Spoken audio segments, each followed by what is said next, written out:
I forgot. Is this what time we're supposed to start? 6 o'clock? We're 10 minutes late. I'm 10 minutes late. Okay, so like I said, welcome everybody.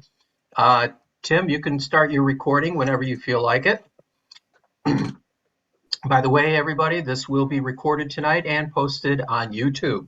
So watch your P's and Q's. So welcome to the first Tips and Tricks SIG of 2022. As usual, we'll have our open forum, which is probably going to be real quick because we only have a handful of us here. And then we'll go through our subjects and then conclude out the evening. So who'd like to open up the floor with the first question of the evening? Carl. Yes, Carl. I have a box of old photos, and I'm wondering if there's an easy way to scan them or something. I published articles in the More FYIs that tell you how to do it. Carl, the easiest way to do it is use your cell phone. Okay, that's what I've been trying. There actually is an app to do it where you just hover your phone right over on top of them and you can take a picture of them, and that's all you need to do. That's the easy button. It doesn't necessarily mean it's the best way, but it's the easy button. Lighting is important here. So you need to have your lighting coming in from like a couple angles diagonally into it so that it bounces off and goes up into your lens. If it's too perpendicular, you'll get shadows. You know, you got to avoid shadows from whatever's projecting the light onto it, or shadow from your camera itself. I personally use a Fujitsu document scanner, but I also have an HP bed scanner that I use once in a while when stuff is too thick. For instance, like Polaroids. Polaroids are very thick as a backing. So those I usually put on a flatbed scanner or anything that's bigger than what will fit in my scanner. But for the most part, I use my Fujitsu document scanner, and that is very quick, and it does them at 300 DPI, 600 DPI for black and white, but 300 DPI for color. And I forgot how many megapixel that comes out to, but it's more than adequate. But this whole process takes time. Mind you, Carl, I've scanned, probably 7,000 photos. When I was telling you I got over 20,000 photos, I'm not joking. I have a huge collection of photos. Sorry, I cut you off. Okay, so go ahead. What was the name again of the document scanner? Oh, it's the Fujitsu, and could you spell that? Yeah, let me go and get you the model number, and I'll find you the link for it. But they're not cheap. They're not cheap. Okay, but I'll get you the link for it. But I'd have to go downstairs to go look for it. Let me see. Amazon.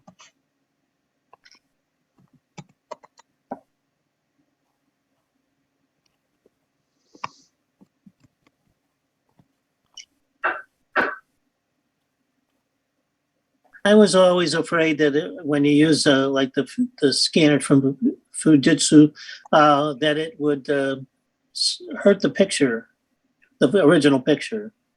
I've not had that problem whatsoever. Okay, here's similar to this one's got cloud. There we go. Yeah, they've gone up in price too. But here's I'll post the link in the chat.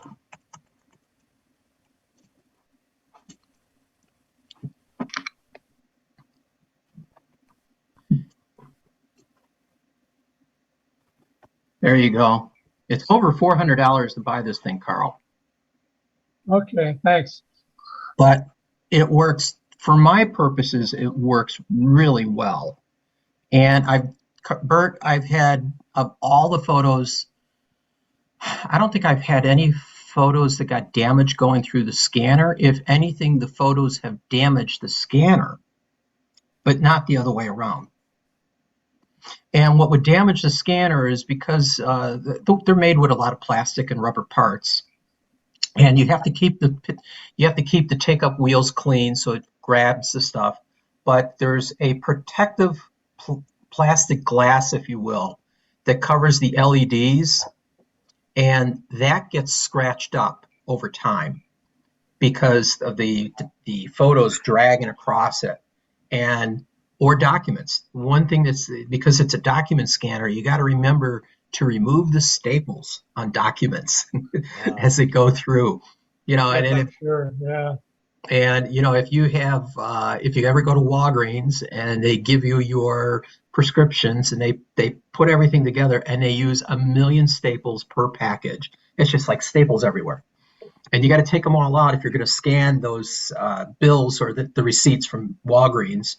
So I scan all those things, but you got to take all those staples out. You got to remember to do that because that will damage that plastic glass that's on there. But go ahead, Carl. What do you do with photos that are curved? The only way that I know of dealing with those, you're talking about the real old ones that are mounted on a curve. You have to leave them the way they are, and you got to take a picture of them. Okay. That's the only way that I currently know. Now, you could Google it and see if someone else has a better technique for doing those. But I think you want to set up something like a light box and put them in a light box, and then you'd be able to take pictures of them. A piece of glass wouldn't work, huh? Well, what, you can't, you're trying to flatten them? Flatten them to take the picture.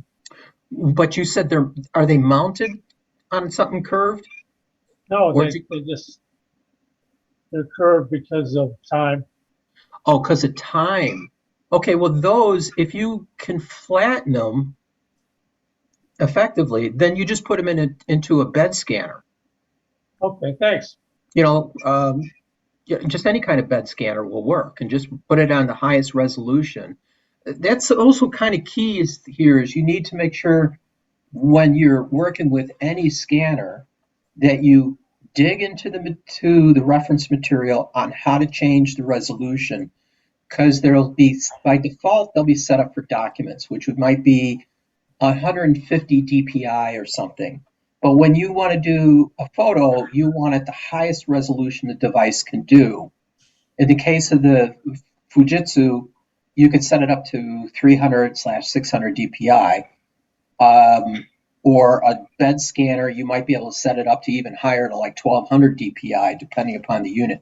The more DPI, the bigger the file is going to be. And eventually you're going to get to the point of diminishing returns, where you start scanning at such a high resolution, the file gets so big, it's not going to gain you anything. But, it's like a cause and effect. So circling back, I use a bed scanner for photos that are weirdly shaped or too thick or too big to physically fit in my scanner, in my Fujitsu. The other thing about bed scanners, they used to be all parallel port, and unless you got an old computer sitting around that runs, that's out of the question. So the flatbed scanners have to have USB connection. Pretty much most of the modern day ones you'll get are all going to be USB. And Carl, I wasn't necessarily meaning just a flatbed scanner. It can also be an all-in-one printer scanner. Yes, and that's easier. Those are basically the same thing, and you're going to have to dig into the menus on how to change the resolution to the highest resolution that it can be. So that's step one. The step one is scanning. The step two is the editing. And this is where many people don't go anywhere with it because they don't want to spend the time.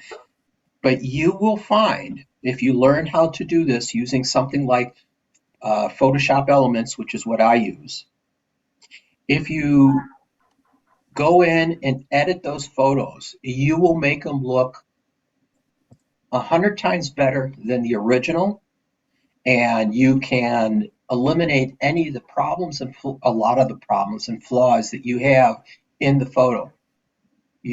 Some things you can't get rid of, though. You can get rid of yellowing, but you can't get rid of pinking. Pinking is, I found from pictures that I took back in the 80s, family pictures, where I took them, and the early ones, they, for whatever reason, the chemistry changes in the paper that they're printed on, and they wind up getting a pink cast to them instead of a yellow cast to them.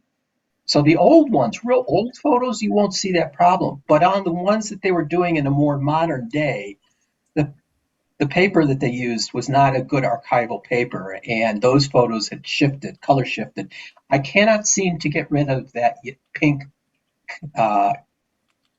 hue or coloring of the photos. But on all my other photos, when I start enhancing them, it's amazing the detail that comes out of them, of those photos, especially if they're not overexposed. Like really, an overexposed is too much bright white light, meaning that it took too much flash. It was like a snowy day or something, and everything's just washed out.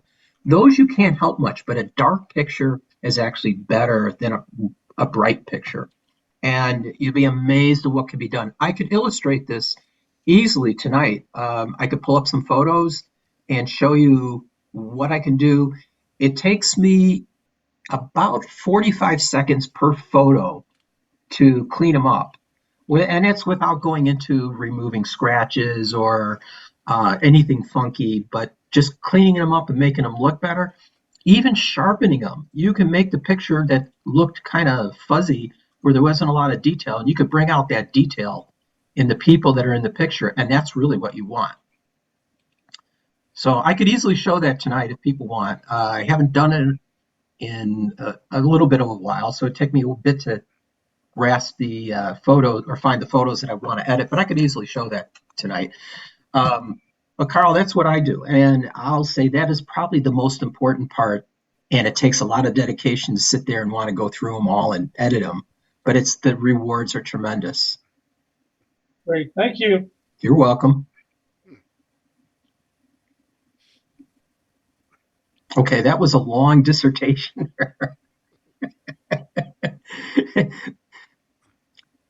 And Donna's still making her yogurt. Is that temperature, that yogurt? It's in the Instapot. Gentlemen, I'm so proud of myself.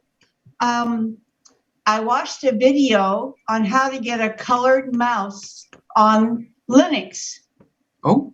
And I finally did it. And I had to watch the video and stop it and stop and go and go and go. But anyway, I have a red mouse on one of my computers. It was a lot of work. I spent hours at this, but I got it there. The only thing I couldn't figure out was one file of, and I think it might have been one, somehow I had to add that. And I didn't have any instructions on that part.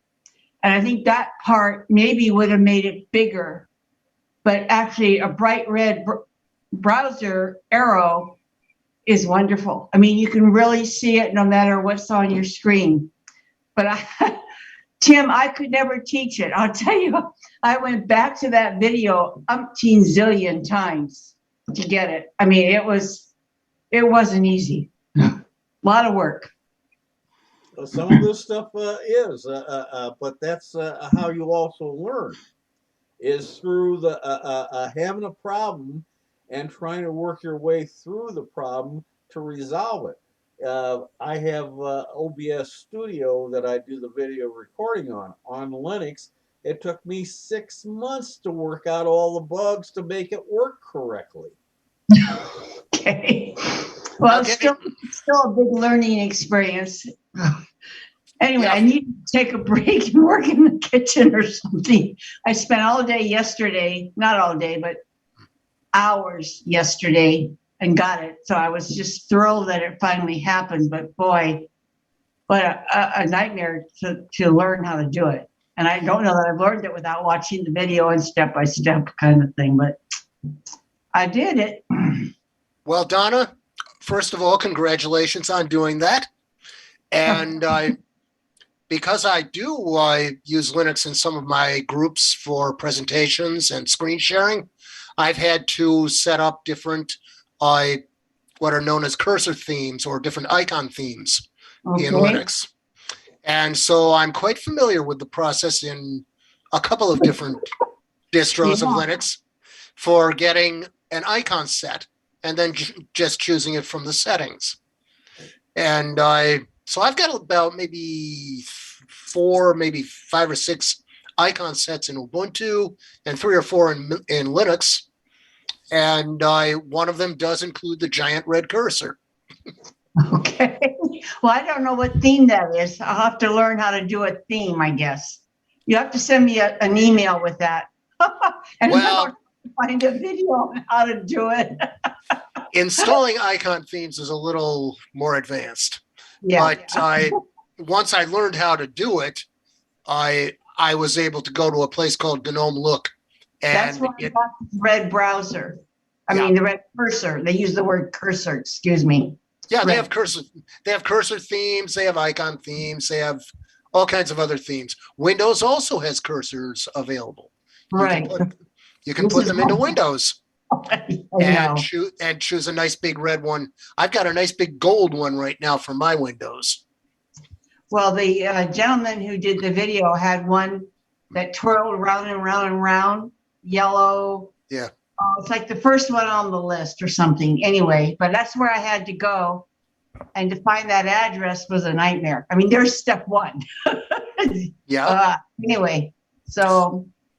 Yeah, the research is the hardest part whenever you're looking for good presentation graphics and icon sets and cursors. And whenever you're doing screen sharing, it's a good idea to have a nice big cursor with a contrasting color. It's true. I'm not going to do a presentation, but it was a real learning experience. So that's my newest thing, and I'm mentally just taking a break. I need that. Okay. When I was working through my most recent sound issue, it took even me, with all my experience, about 8 hours to figure out what the heck was wrong. All I was trying to do was get a logout sound for Ubuntu for the session, so that when I log out, it would make a sound. Simple, easy peasy. In Windows, it happens all the time. But try doing that in Linux, and you're going to be in for an interesting experience. Okay, that's a lesson you've learned. I'm not ready. It's a lot easier to let these things happen in Windows, and you can theme Windows so that it'll have different sounds. Right. You can download those. Much easier.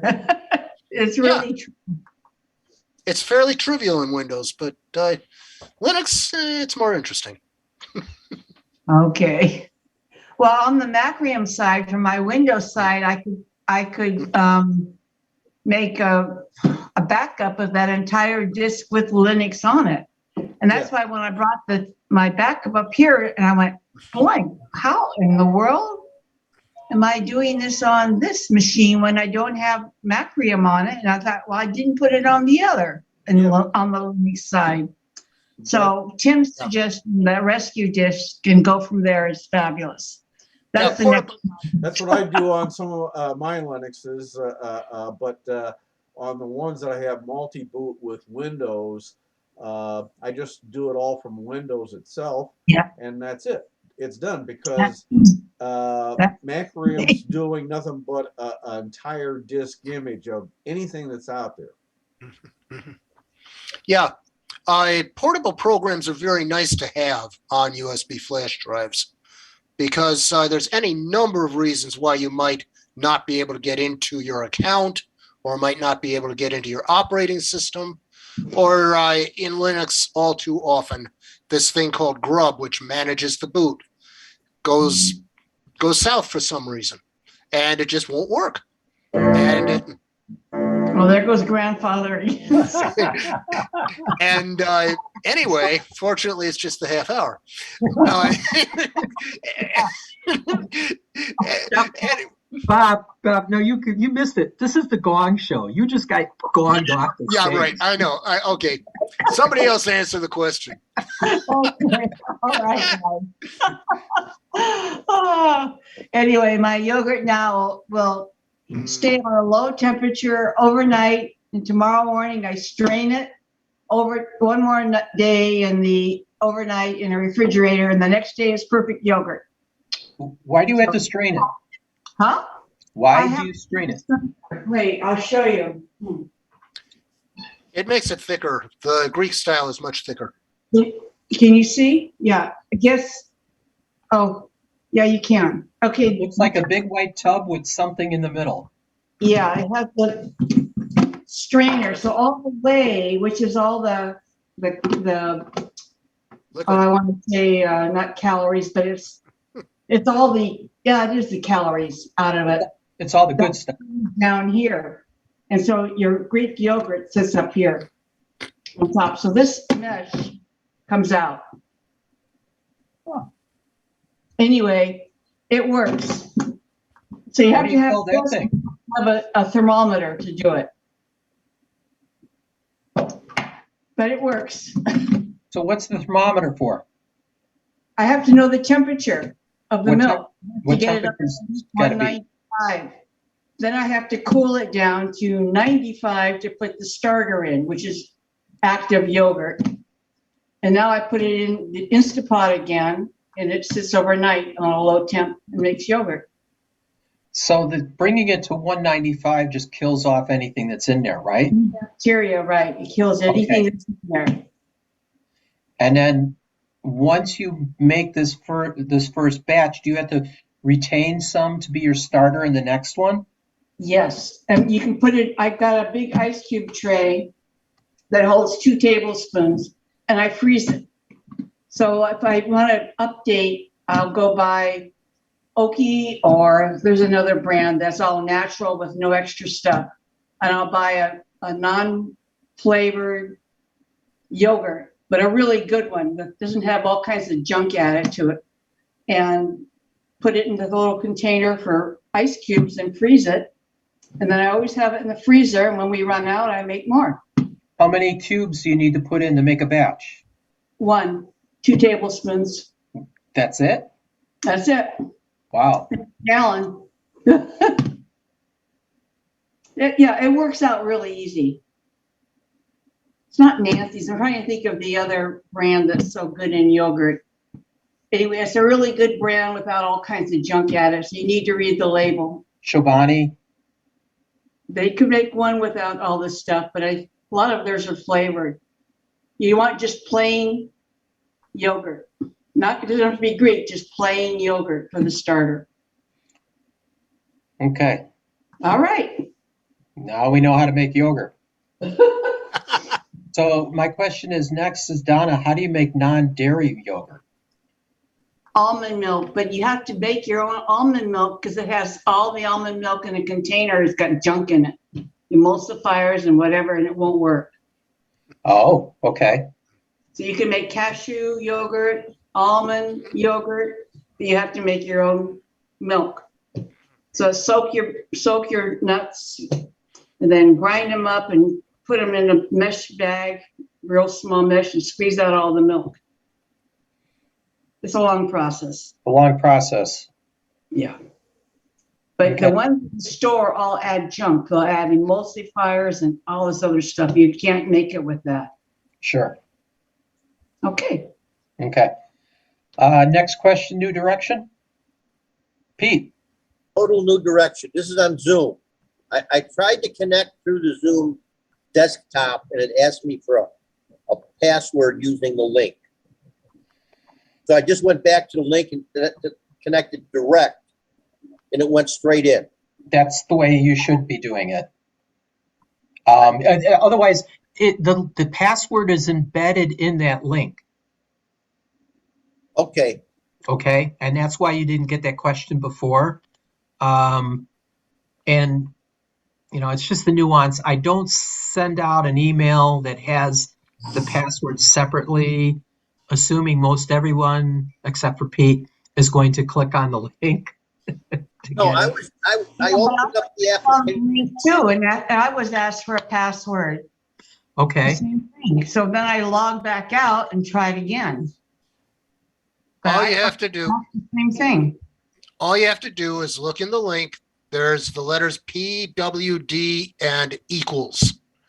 And everything after that is the password. Oh. It's Okay. right there in the link. I have used both the app and the browser version.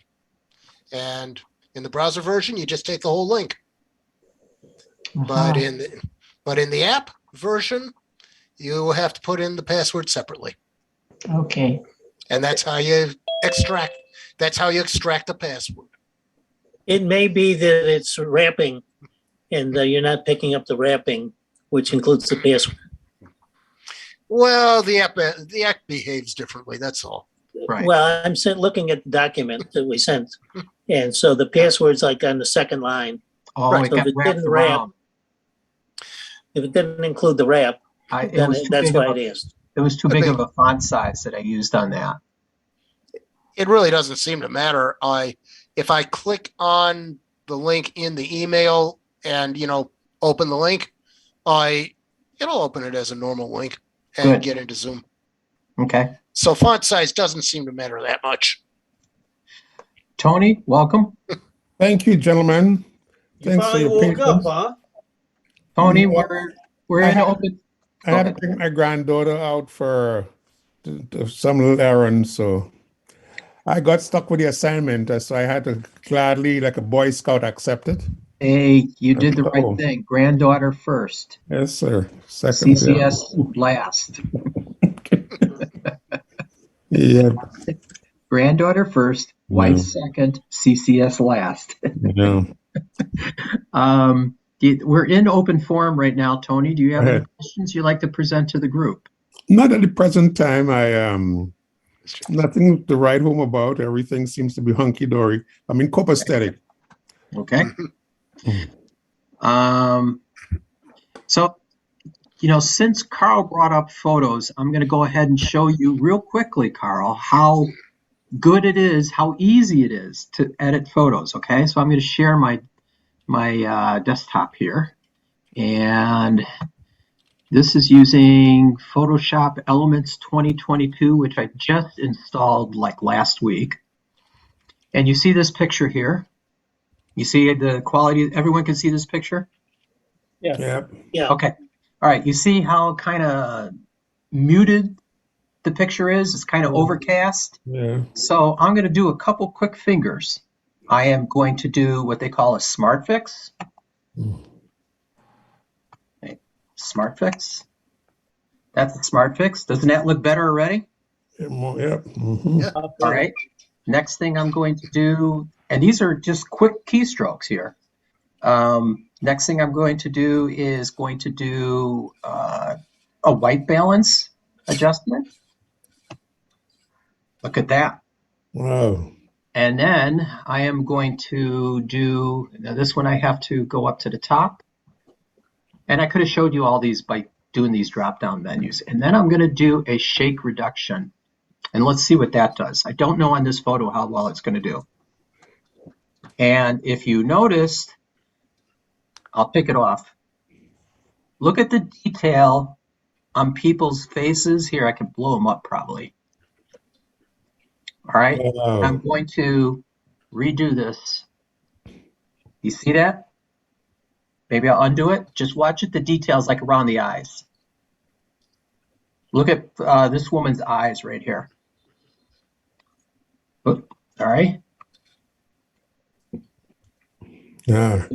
Yeah. You guys see that detail pop back up? Yeah. Mm-hmm. And I'll go undo. And now I'm going to minimize this photo a little and show you. I'm going to do a revert, and you could tell me.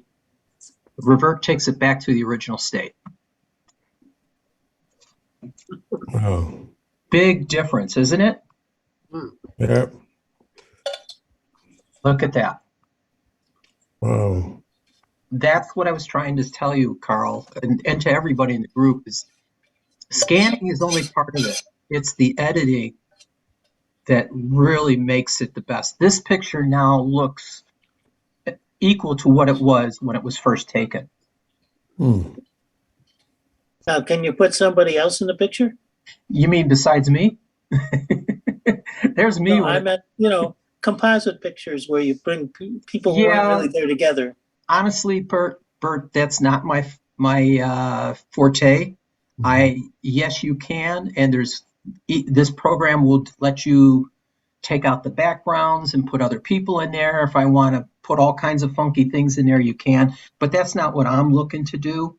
What I am looking to do is to enhance the pictures to make them look good, so that when they're viewed, they look like they were originally when they were taken. And that's my objective. Could you go over those 3 steps again, those 3 simple steps? Oh, yeah, sure. Okay, so I'll do a revert. Here, wait. Let me do a revert, and I'll start back over. So back to start from the beginning. I'm using Adobe Photoshop Elements, which is their stripped down, so-called stripped down version of Adobe Photoshop. And they call it stripped down, but by no means is it stripped down. It contains about 85% of what Photoshop does, which is pretty much everything you need. And I've been using this program for 10 years, different versions of it. And this is by far the easiest and the most comprehensive. And you can get it on sale for about $50. So now back to what the steps were, and I'll show you. I'll go up here to enhance. And the very first thing I choose is Smart Fix. So this is Smart Fix. And it's just an algorithm in there that knows how to go through and identify the things, the problems in the pictures, and it fixes them. The next step that I do is I do a color correction. Boom, look at that, how easy that is. And then the final thing that I do is I will do a shake reduction. And this sharpens the picture, and it's harder to see it. Still working on it. There it goes. It's done. And that enhances and brings out the detail in the photo. But it's a double-edged sword because it can also bring out flaws in the photo, flaws in your scanning. If you have a lot of dust or speckles in the photos, it will bring those out. So in this case, it worked very well. We didn't have any problems. There is one little, if I blew this up a little, right here. This is a scan error or a scratch. It came through when it was being scanned. And I'm assuming that when I scanned this one, that it traveled through the scanner from either left to right or right to left instead of top to bottom. That's how I probably went through. And this is a scratch in that plastic that I was referring to in the beginning. Tony, you didn't catch this part while I was talking about. That's okay. That's okay. It was. It's just what I'm getting at is the flaws can come out in your photo that weren't necessarily there, or they could have been anything else when you do an auto sharpening.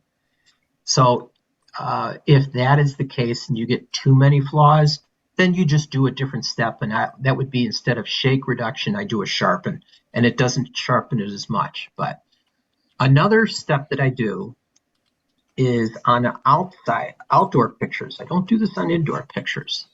Is I will do a haze removal. Now, if I do it on here, I'll let you see what this does. Watch the skin tone of everybody that's in here. And it's done. And if you might have noticed, everyone got a little more red. I'll undo it. That was some party.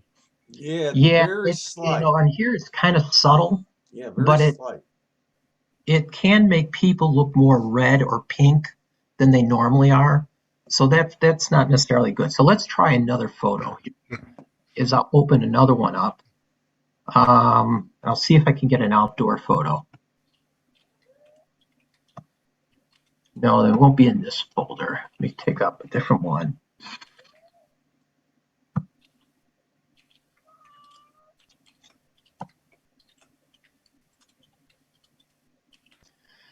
Okay, so this is an outdoor photo.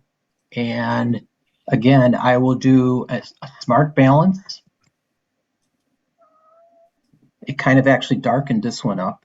I'll do a color fix, which didn't do much to it. Harry Nelson's coming in. And now I'm going to do a haze removal. And you should notice the background behind this picture here, where all the mountains are, they should pop out more. So let's see what that does. Boom. Yeah. You see how it took out the background, but it puts more noise in the photo. Yeah. Everything's got a little more grain or noise to it, but you could see how the background really popped on a blue sky day. And I'll undo it so you could see here. Boom. Undo, redo. Undo, Wow, redo. If I pick a picture, let me pick another picture that's got blue skies. And that's this one. Mm-hmm. If I do the haze removal on this one, let's see what that does. No, that didn't do much. But sometimes what it'll do is it'll make the sky really blue. This picture is really grainy. I don't particularly care for this photo, and it's got a lot of modeling problems here, and I don't know why. You see, I don't know. Can you see my mouse at all? Yeah. Yeah. No? Okay. I see what you're talking Yeah, about. a square. Yeah, it's like a little square. And you see these clouds? You see it Yeah. there? Yeah. Yeah. Okay. So I'm kind of drawing on the outside here, and you could see there's a model, what I call modeling. Yes. And that is just imperfections that was picked up from the scanner. This was actually a slide that I scanned this from, and it didn't come up very well. But Sanford, does Photoshop Elements have a de-speckling tool? a de-speckling tool. That's a good question, and I never looked for Because that's what's used in these kinds of cases where there's grain. it. It's called de-speckle. And I'm looking to see, and I don't see something called de-speckling. Edit? No. There may be. It may not be an Adobe feature, but there are other editors that do have that. Okay. Yep. There probably are.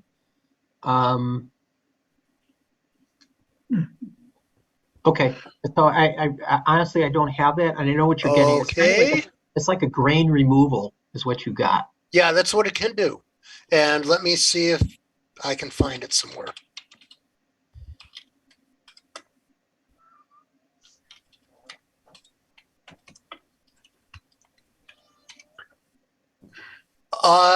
Yes. Okay. It's a noise filter. It's a noise filter. It's under filters. It'd be a noise filter, and it'd be called De-Speckle. Got it. D-E-S-P-E-C-K. Okay. I'm going to click on it, and let's see what happens. Nothing.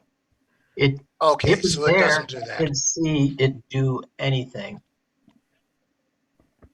I'm undoing it, I'm redoing it, and I don't see any changes. Well, it may It be is that very little. the effect can be adjusted. Yeah, very good point. Let's see. The noise, de-speckle, reduce noise. Well, that's a possibility. Okay, let's see what this does. Too noisy. You see Ooh. this little pop up here? Yeah. Okay, I'm working it. I've never used this tool here, so If I it go gives to- a preview. yeah, I'm trying to see what I usually try to extremes when I'm testing these things to see if I see anything, and boy, I don't see poop. No, it may not help with this particular It may instance. not help with this particular picture. It's too far gone to be able to do something with. Mhm. But Bob, you just taught me something new. Yeah. I really like this product. I think this is a great product to use. And I would encourage you, if you're going to be doing any kind of photo work, that you use this product. Now you could go with free products out there that would do similar things, but I just found it was worth the money to use this thing because I use it. I got thousands and thousands of photos. Yeah, go ahead. I remember some photo programs like this used to start by wanting to import all of the photos on your system. Does it still do that, or do you just edit what you want? It does. It does come with an organizer, and you can choose to use the organizer, or you can choose not to use it. I personally don't use the organizer because I like to organize the photos the way I want them. But you can have it do that. You can have it manage and organize all your photos for you. It will tag them. It will do all kinds of things. But I've never used it. And this one I just picked up. It started out with the organizer. I had to figure out, not the organizer, but like a home page, if you will, that lets you choose what apps you're going to use. And the organizer is one of the things that are in there. And I learned how to bypass it, which was find the icon in the subfolders and paste that on my desktop. But that was a workaround. Okay. But yes, it does come with it. If you choose that you want to do it, great.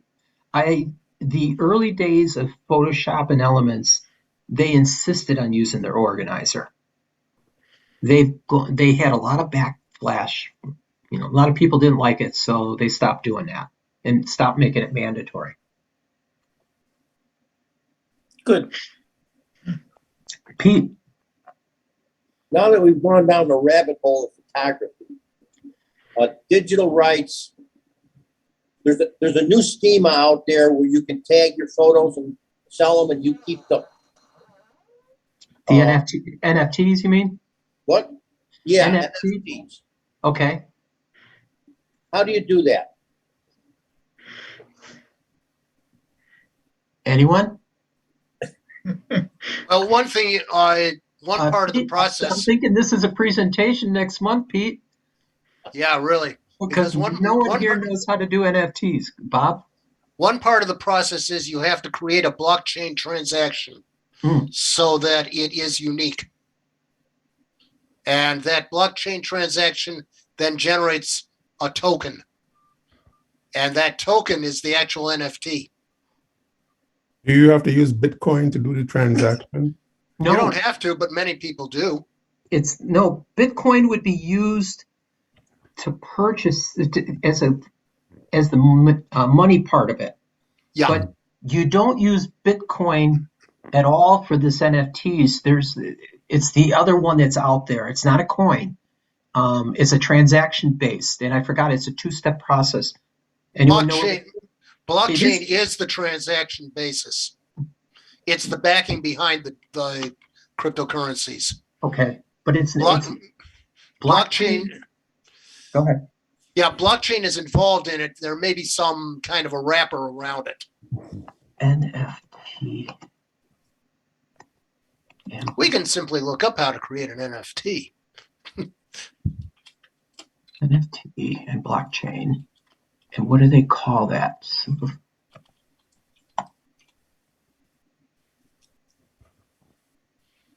Ethereum. That's it. Oh, yeah. Ethereum is the application that you need to use to create the blockchain for it. And then you can purchase it or sell it using any of the coin-based products that are out there. But Ethereum actually is unique because it applies a little code embedded as part of the NFT, and it's actually almost like an executable, but it's not an executable. It's a program that's part of the NFT that validates what it is. I may be saying it all wrong, but the premise is here. Sanford, what you're talking about is another crypto. Yeah, it's just another platform. The platform creates the blockchain transaction, and the blockchain transaction results in a token, and the token is the piece of code that is unique and that can never be duplicated. Right. Motley Fool has a little explanation of it online of how to make an NFT. And let's put that into the chat. That's how you would go ahead and do it. Okay. Non-fungible? Yeah. Non-fungible. Yeah, go ahead. God, no, I'm just reading what it says here. The one of a kind trading card. Non-fungible means it can never be changed. Can it be imitated or duplicated? Right. Cannot be imitated.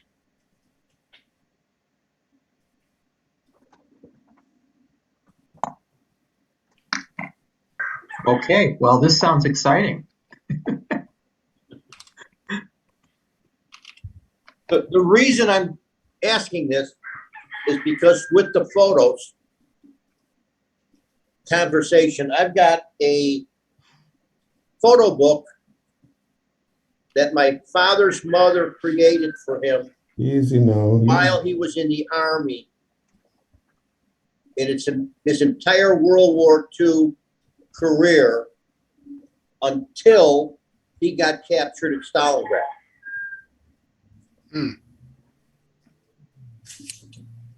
So there's like 300 World War II photos on the German side that have never been published. Okay, and you want to do something with this book? I'd like to do something with this book. Is it bound? It's bound. I can take the pictures out. It's strung bound, Okay. like they did in the 40s. And what they did is he had a Leica going into the war, not a 35, but the 120 that does the pictures on a direct pick. And he had the camera, and he would send the exposed rolls to his mother, who would reply with unexposed film.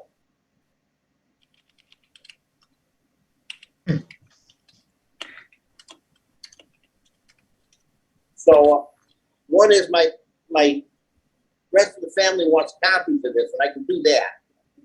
But I'd like to do it so we could actually publish it. Or Well, I publish mean, photos. you could publish it. You could publish it and sell it through Amazon. Yeah, you could just apply for a copyright the normal way. Right. Yeah, you could. I mean, I'm sorry, you didn't say it could be through Amazon. It could be through any of the other services that are out there that let you publish and sell books. I don't know if you need to do an NFT unless you're looking to do it as a straight digital download for people and you want to sell it directly yourself. I don't know. I don't know. Anyone want to discuss this further on why he should do an NFT versus a normal routine, a normal way of a book? If you've got something that's rare and you want to keep it scarce, you might want to do NFT to raise its value per item. But if you want to sell a lot of them, or if you want to distribute a lot of them, the copyright process is better. I would do the copyright process myself. I think that'd be an easier, better way of doing it. I think, Bob, you got the right angle on this, is keeping it rare, because the NFT is for like unique one-offs, and you own it. Nobody else can own it. That is where the value lies in an NFT, because otherwise they have no intrinsic value. They are only valuable for their rareness.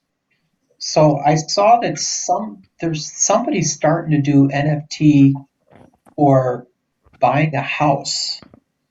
virtual houses. This is Oh. part of the metaverse. You're buying virtual real estate, meta real estate. Okay, I thought this was real estate being sold through NFTs, but I could be No. wrong. You're actually buying a piece of land right next to, let's say, Shaquille O'Neal's house. And you're buying an NFT of that real estate. You're not actually buying the land. Okay. And nobody else can have that NFT. So now you can say, in the metaverse, I am Shaquille O'Neal's neighbor. Okay. It has very much the smell of Dutch tulips about it. A lot of the NFT, from my point of view, and I've read somebody else's point of view, it's nothing but a big scam. Many of them are. The fools from their money. Many of them are, and it's going to result in a lot of people losing a lot of money. Yep. But it's going to result in a few people getting pretty rich. And it's not, none of it's going to be you or me. Oh, who knows? Well, I mean, I'm not going to get rich from it. Who knows which one of us is smart enough to be the fox in the chicken coop?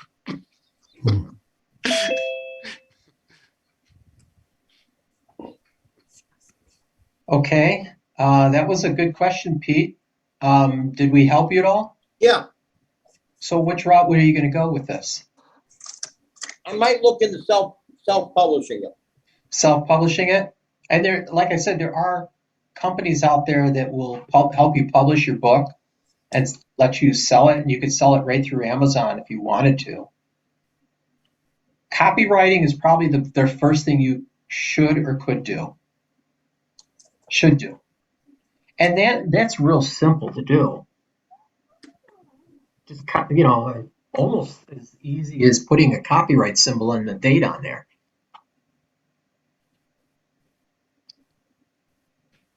Anyone ever copyrighted anything? My company, we used to copyright a lot of stuff, but we never did it formally. It was informally. And that was as simple as putting the word copyright or the C in the circle on there and the year. And that's realistically, that's all you need to do. Unless you think somebody's going to contest it, then you need to file it with the Copyright Office. If you're going to publish something, you really should file the form and pay the fee. Yeah, and pay the fee. And I don't. It's not expensive to pay because I copyrighted and submitted the documents. But it was a long time ago, but anyway, I have. So it's not hard. It costs money. It costs money. But the forms are fairly simple.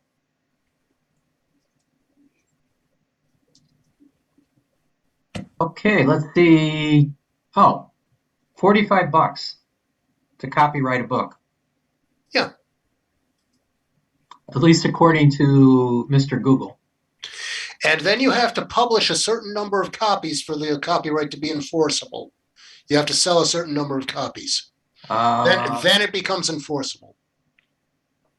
Oh, how much does it cost to?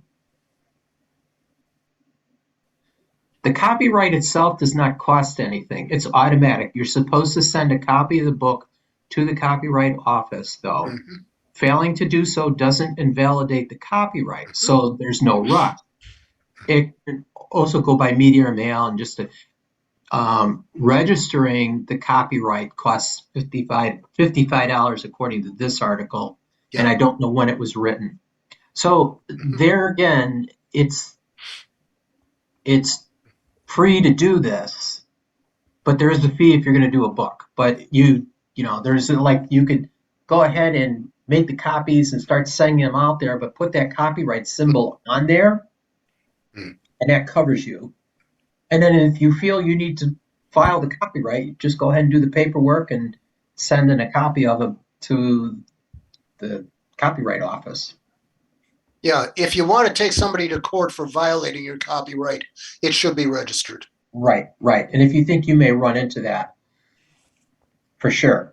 Yeah, like if somebody's going to make a knockoff, or if somebody's going to make copies and sell them.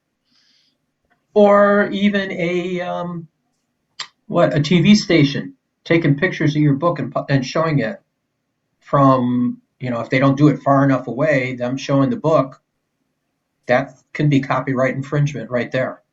Yeah, but what you would want to do about it depends on whether or not people start using that as an original Right. instead of buying your book.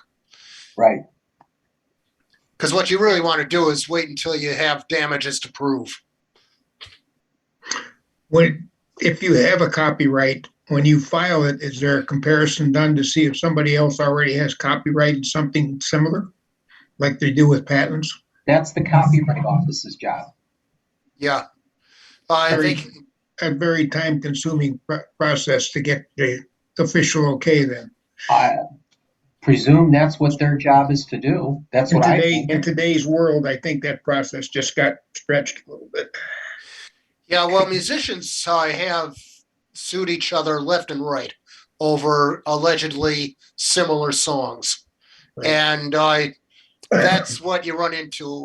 Works that are very similar and where there's not much chance of there being a lot of variation because music, there's only so many notes in the scale. And so people sue over it. And sometimes they're successful, sometimes not. Usually it gets settled on the courthouse steps. Hey, Tim, side note, Tim, did you record this? Yes. Okay, good. I didn't start the recording. I've got two of them. All right, thank you. Sorry, I didn't mean to stop the flow here. I have an aside question, if I may. Side is good.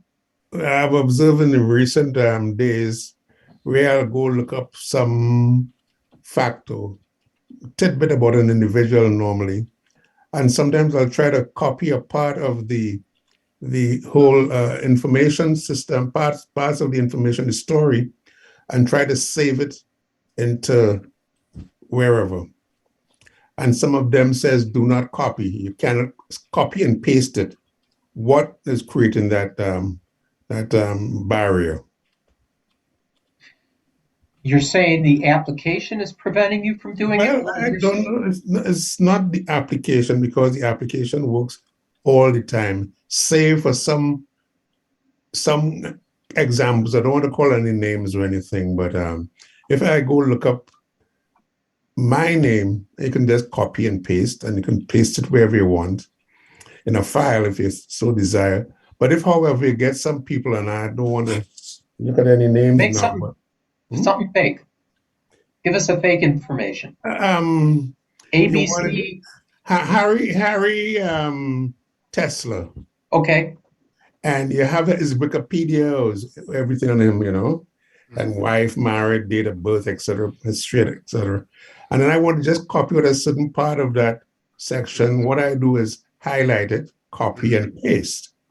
And that works 99% of the time. But recently I've observed that some particular individuals, for their own reason or whatever, you cannot copy it. When you copy it, it will say copy. And when I go to paste it, it will say, do not copy this. Or even some of their pictures, you can't get them out of there. Is this on different sites or is it all on the same site? On all sites. If I use any browser, and if I use bring up a Wikipedia normally of an individual, I could find an example for you probably, but yeah, Wikipedia does allow copy and paste. However, some pages are set up so that right-click functions may not work. Some are set up so that copy and paste will not work. Some photos that are posted with digital rights management, and that forbids any copying and pasting. Okay. But if you use like a snippet tool over that picture, often you can get to it that way. But the picture by itself. Yeah. Sometimes even that won't work, but doing it through the browser won't work on those. Yeah. Okay. Sometimes a screenshot will. Oh, well, the screenshot, I think I can handle that one. I never tried it, but I'm pretty sure the screenshot, because the way they work, it's quite different. But yeah, to copy something and highlight it and copy it out, it says do not copy this. So I have to sit down there and type out every little thing that I want to extract from that. There's also another thing. Sometimes if you use these snipping tools or a screen capture tool, if it is a seriously protected piece of video or photo material, you will get a black screen Yeah. in your copy, Hmm. even though you can see it live. Hmm. That is digital rights management. Okay. ABC News uses it, and ABC Go uses it, and several other streaming sites use it. Thank you. I asked this question openly in furthering that thought here. If he was to copy something from a page that prevented him from, let's say he's using the snippet tool or something to copy something, and then paste it and use it totally locally and internally and not publish it, is there a violation of copyright? Technically, yes, but how are they going to enforce it? Well, usually, from what I understand from Joe Nowak, as long as you're using it internally, personally, there is no copyright infringement. It's That's when what I you thought. use it for promoting yourself or something related to you that Okay. might incur money. That's when you have an infringement, and you can show damages to you, and therefore get a successful court case or settlement out of court. That makes sense. So, Tony, therefore, if you're going to just use it for yourself, for your own educational purposes, and you're not sending this out or posting it on YouTube or publishing it or spreading it around in an email, Sure. no problem. Go ahead and do it. Just don't use it on your Facebook or social media pages. That will cause the post to be taken down and your account can get in trouble. Yeah, Yes. they'll pick it up in a hurry. Yeah. They can suspend you or revoke your permissions. Yeah. Hmm. So don't do it on social, but go ahead. Keep a copy on your computer. I do that with all kinds of stuff. Yeah. You can use an external camera to take a picture of it and then put it back into your photo program, and you can see it too. There you go. You took a picture. Same thing. Yeah. There's, yeah. Hey, that's not as easy as just having everything here in front of your 2 fingers, 1 finger. Yep. And doing the snippet tool or something like that will work very well for you. That's interesting. Thanks.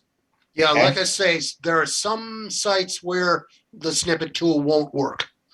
But if you really, really need it, you can just get out your cell phone, take a picture. I have a question.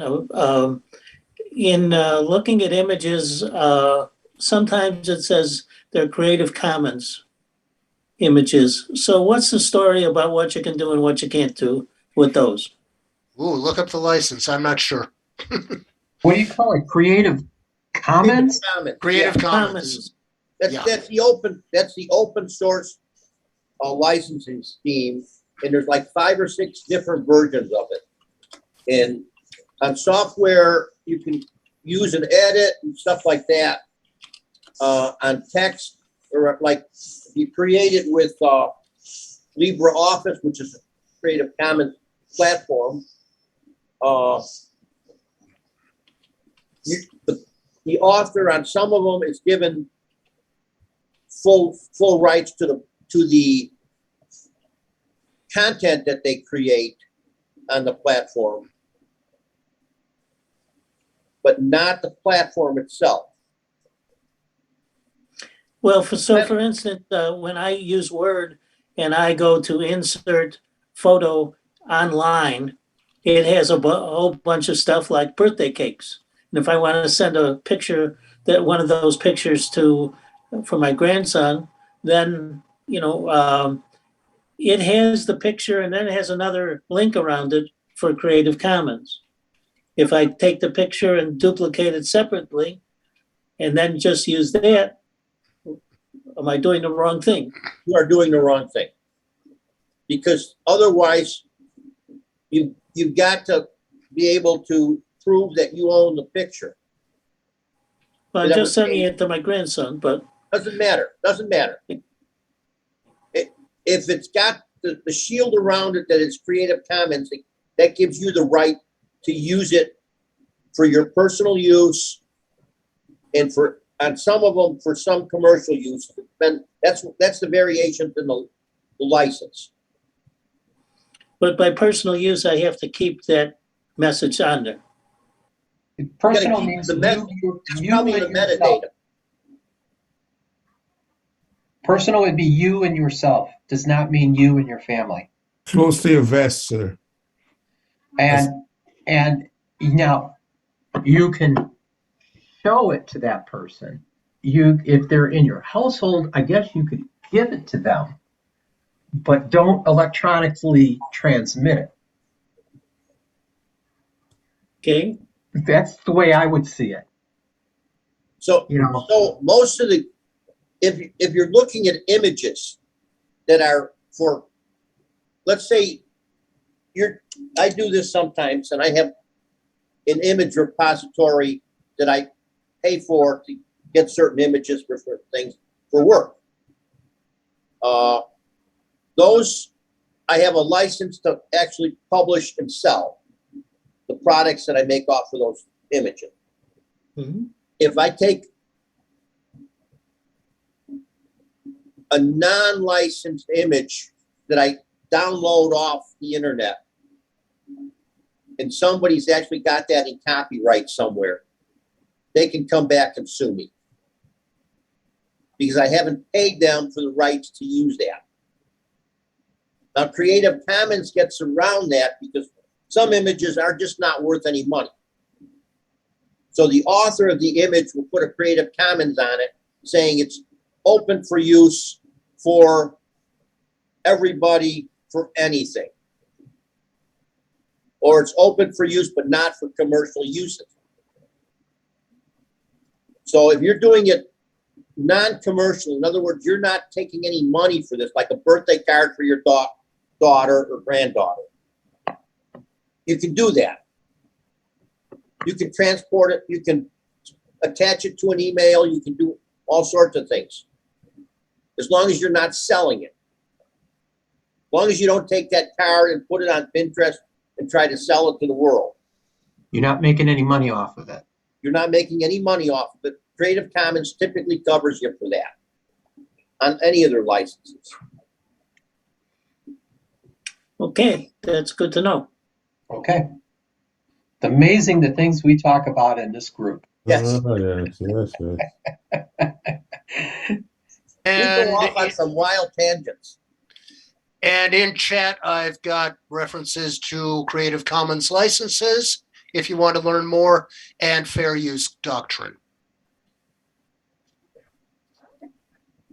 Boy, Bob, you're a wealth of information, what you could do on that keyboard. Yep. The broad spectrum of what this guy knows is just truly amazing. I don't know anything. I just know how to choose my keywords. The one thing I'm good at is words. Okay. Next question, new direction.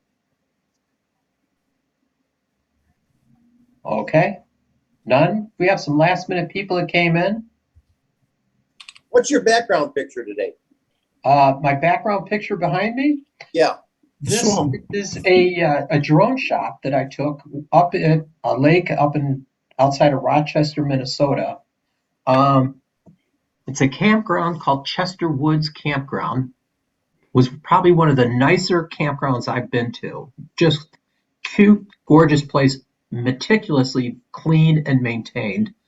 And they had these one lake. It's built around a man-made lake that was put in there. And this person is fishing. Obviously, they're fishing from a kayak in this part of the lake. And I just flew my drone over, and I had to get the right height in, and wanted to take pictures of this area, and it was real pretty. And of course, then I found out later on the day that no, you're not supposed to be flying your drone here, so don't do that yet. But the guy who stopped me and said that, he was really nice about it too.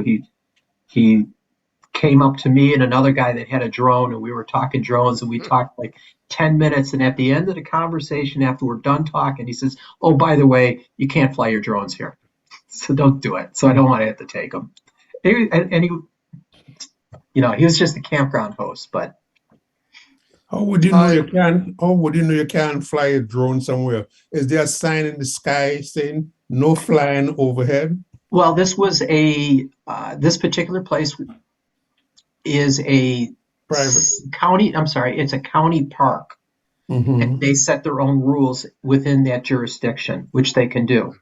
So cities, county, any municipal area can set their own rules, and because it's within the confines of a park, I guess they can do it there. I did not. I did finally see it on a board that was posted as the rules and regs when I came in, but I didn't pay attention to it. It was buried in there as one of the line items. No Okay. drones. Most, But most national parks and national monuments are like that too. yeah, and that. Okay, yeah, and that's because the federal government made, or the National Park Service made that ruling. Park Service.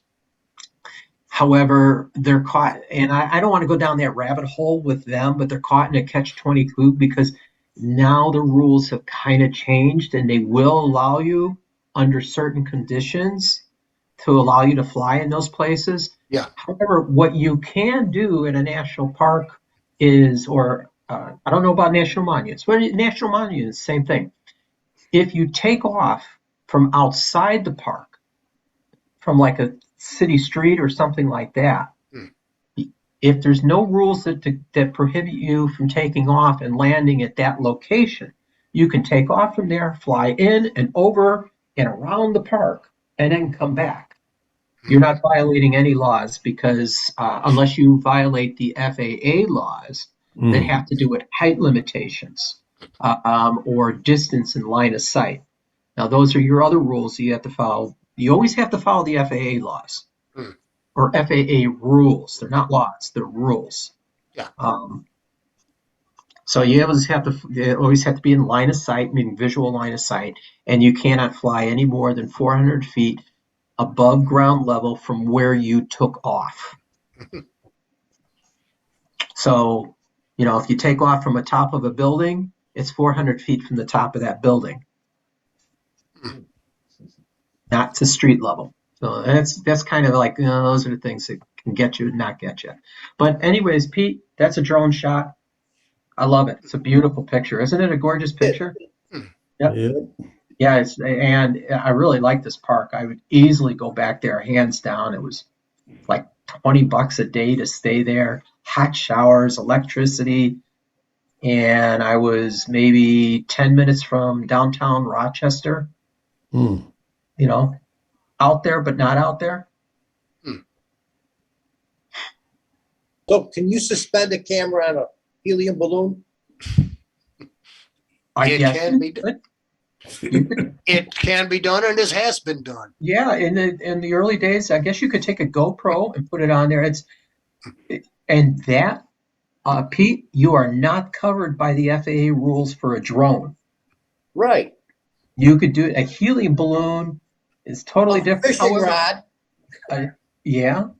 Now, if it's a helium balloon that's flying by itself with no one controlling it, I don't know how you're going to get it back. If you got it on a tether, then you can pull it back down. And it depends on the size. I think once you start carrying people or make it something that's maneuverable, then you got different rules that apply to it. But I'm not a lawyer. Yeah, those are hot air balloons. Those are a different rule set. It's a different set of rules where hot air, or it could be like I said, it could be a helium balloon but if you're carrying people or if it's under power or controlled, then you're under FAA jurisdiction. Well, you're not going to carry people on one balloon. You're going to carry them on a dirigible. A blimp. Big balloon. Yeah, like in the movie Up.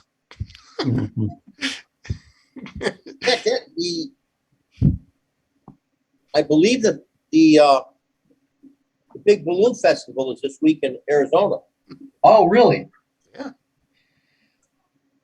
That's a heavily FAA regulated event. And to fly a drone near there, boy, you better have it. Well, the individuals can't do it, but if you can get licensing to do it, permits to do it. But good luck. I mean, there's They are very restrictive on what they allow to happen with that, just because of the nature of those hot air balloons. They don't want to have any problems with them. Yeah.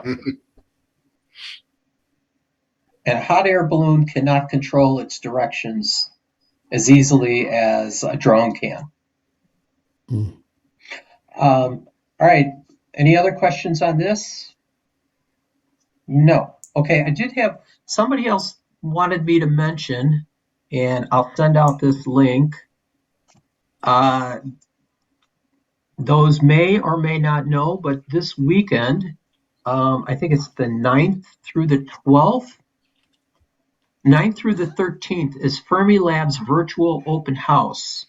Mm. If there's any interest in seeing what Fermi Lab does, they have all various programs going on.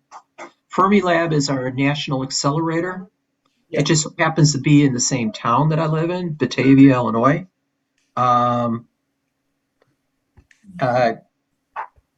It happens to be in the same town, so I'm kind of close to it. It's like a couple of miles away from me is where it's at.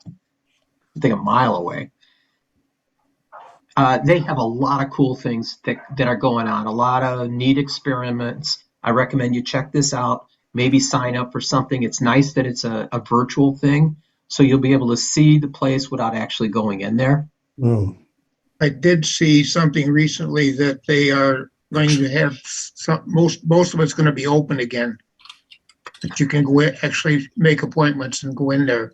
That would be nice. It would be really nice if they opened up the land up above and let people come into Fermi Lab itself, because it is a huge swath of land that has woods and hiking trails and lakes in it, and you can go kayaking on there. They've got buffalo to go see, just to be around the grounds itself. And you don't have to go in and see any of the activity that's going on below ground. That is what all the experiments and stuff. But right now they still have it closed off, and I did not hear, Harry, anything about them opening up that to the public yet. I think I saw it in the Sunday Tribune. There was a short article about it. Let's see. Well, it also has the largest population of albino deer in Illinois and the Midwest. I thought that was Argonne. I didn't That's know Argonne. That's Argonne. Sorry. That's Argonne. That's Argonne. In the woods there was an estate that was owned by somebody from Austria, and he brought in from Austria these albino deer. I did not And they hear that. multiplied. I don't think they're there anymore. They got hit by chronic wasting disease one year or a few years, and they may or may not be there now. Yeah, I think they got rid of them about 4 or 5 years ago. They had that disease, and then they had some other problems, and I believe they ended up taking all of them out of there. Shame. Sanford, you said you're going to put a link. You're going to put a link for that virtual tour? For the virtual tour, I gave a link to their open house. Oh, okay. You see it? It's the one I just sent out. It says, I haven't been looking at them. and that will take you to the Fermi Lab site. Okay. And we'll see what's virtual and what's actual. Right. Yes, I don't know what they do. I've never heard the name. What do they do? At Fermi Lab? Yeah. Fermi Lab originally was the United States National Accelerator. They had a cyclotron there where they used to accelerate physics. Basically, I don't want to go in too much detail. Let me cycle this back a little. What Fermi Lab does is they do experiments in physics related to subatomic particles and how they're all held together and how they break and how they interact with the environment. So that's what Fermi Lab does. And at one time, it was our national accelerator. It was the only one we had in the United States, and it was the biggest one. Since then, CERN had been built in Switzerland, and that is now the big mama one. That's where they discovered the muons and the quarks and the subatomic, subatomic particles that hold atoms together. They actually bond them together, and they're breaking them apart, and they're seeing what's on the insides to understand the physics of the universe. So that's the basis of this stuff, is understanding these subatomic particles. Does that help, Donna? Yes, I got the whole picture. Thank You you. got the whole picture. Basically, it's stuff that you and I don't care about. No, I can remember hearing about the accelerator. I just didn't put it with Fermi Labs. So The Fermi Lab is the place where it all happened and happens. It's really an amazing place, and the things they're doing. So there are things that they're currently experimenting with, and at the subatomic level, is muons, which I don't. I think those are quarks, and then smaller than quarks is muons. I could be wrong about this. Bob may know. Muons are the kind of thing that electrons are an example. They are considered, I think, 2 quark particles. Okay. uh, And then the other thing that they're measuring currently and trying to get an understanding is neutrinos. And neutrinos are incredibly small. I believe they have a mass, but I don't remember if they have a mass or not. But It's a very, very tiny mass, well, and yeah, they do not interact. They do not interact with matter. They don't interact with matter. They're emitted naturally. They're emitted from the inside of the sun, and they fly through our solar system. They're flying through you. Thousands of them are flying through you every hour. And I pulled that number out of the air. I don't know how many. They fly right through you. They're so small that they don't even touch your atoms. They fly between your atoms. wow. Amazing. Yeah. Yeah. They you got atoms and you got electrons, and they're so small that they could fly right through the gap in between them. So they're that tiny. Learning moles and all the rest of it. Yep. But They don't even create a hole. They don't even create a hole. They go right through. They go right through the whole planet Earth. Yeah. Thousands of them every hour. They're so small. They go right through the whole planet. Just plow right through it. Nothing stops them. Now they are detectable, but it's awfully difficult. It's awfully difficult. Yeah, they make the detectors about 10 miles under rock in a big pool of water that's ultra pure, and then the sensors look at the water, and if a neutrino goes through it, it will interact magnetically with the electrons in the water, and they can detect the magnetic interaction. Yeah. To further that, Pete, harness this, could we then come up with energy for all or something? No. Somewhere along the line. No. There's no energy you can get from this. Because they're very rare interactions, very low energy. So one thing I'll put as a footnote here is one of the detectors that they have installed and another one they're building is in South Dakota, in the Black Hills, at a place that's called Stanford. Oh, that sounds scary. It's Sanford, South Dakota is where there's this installation's at. And I don't remember how many miles down. I think it might be a mile or two down below the earth that they're in an old gold mine that they're using to set up this detectors in there. So what they're going to be doing is, and I'm not sure where, that one of the sources of the neutrinos that they're going to throw towards Sanford, South Dakota are literally coming from here in Batavia, and they're going to shoot them through the Earth's crust to this detector in South Dakota. How are they ever going to do something like that? Hey, brains the size of this room, okay, figure this stuff out. I don't know. It's just truly amazing. And I know another one, I think that that's the Sanford one, and I thought I heard another detector is being. I don't remember. There's some details here on the Muons neutrino experiments on how far they're shooting them. It's just amazing how far they go through the planet's crust. Amazing. They give you a tour, a virtual tour. They'll just show you the equipment. They're not really going to do demos or anything like that, right? I mean, I don't know. What would the tour be if it's all underground? Well, the equipment's underground. The science behind it is what they're going to discuss. Is how they're physically doing this, what equipment they use, where does it go? Because this is a virtual thing, you'll probably get to see somewhat more than you normally would get to see if you went through on a tour, because they could take you in the areas that might have a slight, and I'll call it slight radiation risk. Anything that deals with energy has a radiation to it. So I'll say it's slight. I mean, it doesn't mean anyone would get radiated, but they wouldn't let the general public through to those places because they can't risk anyone being exposed to even 1 rem or millionth of a rem or whatever it is that they use. But,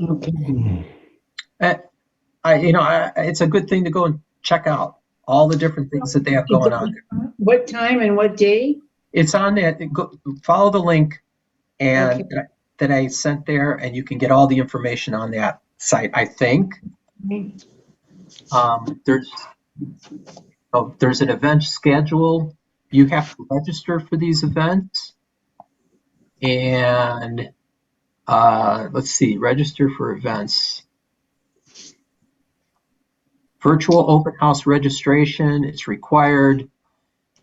And there's a form to fill out. And I don't know, what you're getting into. I just started looking into this. Somebody else sent me a link and said, you need to talk about this. So. Okay. Do you have to show your COVID card? On a virtual tour? They're doing, this is science. This is just science, man. I'm thinking ahead of the game. That's all. Ahead of the curve. I already have my virtual COVID card. So that's what the building looks like, this big curve between two of them? That's really an unusual building. The injector for the accelerator is between those curved buildings. Oh, the curved building is just their building. That's But the injector, I think the injector is between those curved buildings. It's off on the side. All right. They have several different cyclotrons or rings that they use to get them going. And they have, like I said, there's several different experiments going on. They got the Muons experiment, and they also have the neutrino experiment that happens at a different spot. And they're building one of the neutrino experiments right now. They're actually, when I drive by there, I see the electricity being rerouted. I see them digging more buildings and stuff. So what they do is they excavate out the ground, they put the stuff in, and then they put a concrete roof on it, and then they rebury everything because it's all below grade. Well, most of their equipment is, and then any offices they need are above ground. But they keep everything usually down below grade. So it's like keeps the temperatures and stuff stable, the ground's stable. They have good ground to stabilize everything on. Well, just think, you got it. I think that's a 2.5 mile ring. I think so. Yeah. So if that was above ground or on surface, think of how much traffic disruption and rail disruption would be in that corridor. Yeah, but they own all that land they're at. Okay, so they like their old ring that you could still see from the air. When you fly into Chicago, you can see the Fermi Lab ring. It looks like a big circle. And it's huge. It is huge. And that's still there. The equipment that was in the ring was taken out because they no longer run that, but they run some smaller rings now. So they had 2 sets of rings there. But yeah, it's all below ground that they do. Okay. And, there's been good stuff that's come out of this. And, I'm trying to remember what they've developed some new cancer therapies that have come out of this have come out of Fermilab, and they're being used today. These cancer therapies, because they actually have a medical part right there where they create these. And I don't know what the right term to use. It could be an isotope or something like that they're using for. It could be like a gamma knife surgery. Could have been developed there. They do certainly do some certain medical procedures right there, if you will. Many years ago, I worked in the cancer research department at the University of Illinois. And we had the guy who was head of the department. He actually was from Italy, Dr. Di Maiorca.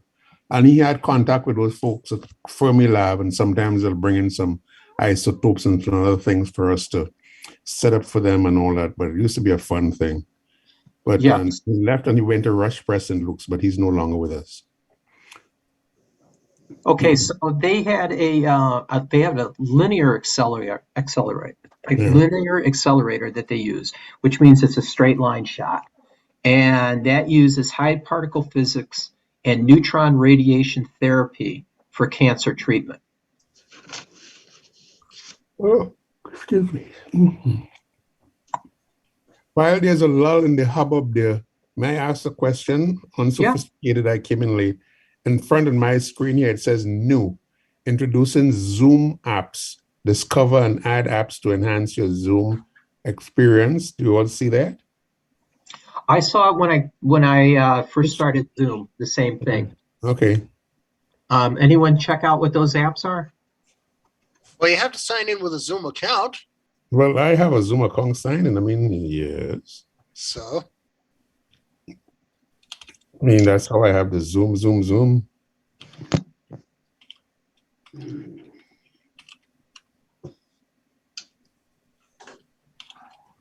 So I guess, Tony, nobody's tested it out. That's okay. I'll check it out later on. I thought it was discussed. You can give us a full report next month. Yes, sir, will do. Roger that. At the next meeting. All yes, right.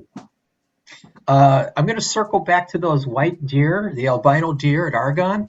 Mm-hmm. They're basically all gone. And according to the article I read, is because there was too much inbreeding and most of them died off naturally from inbreeding.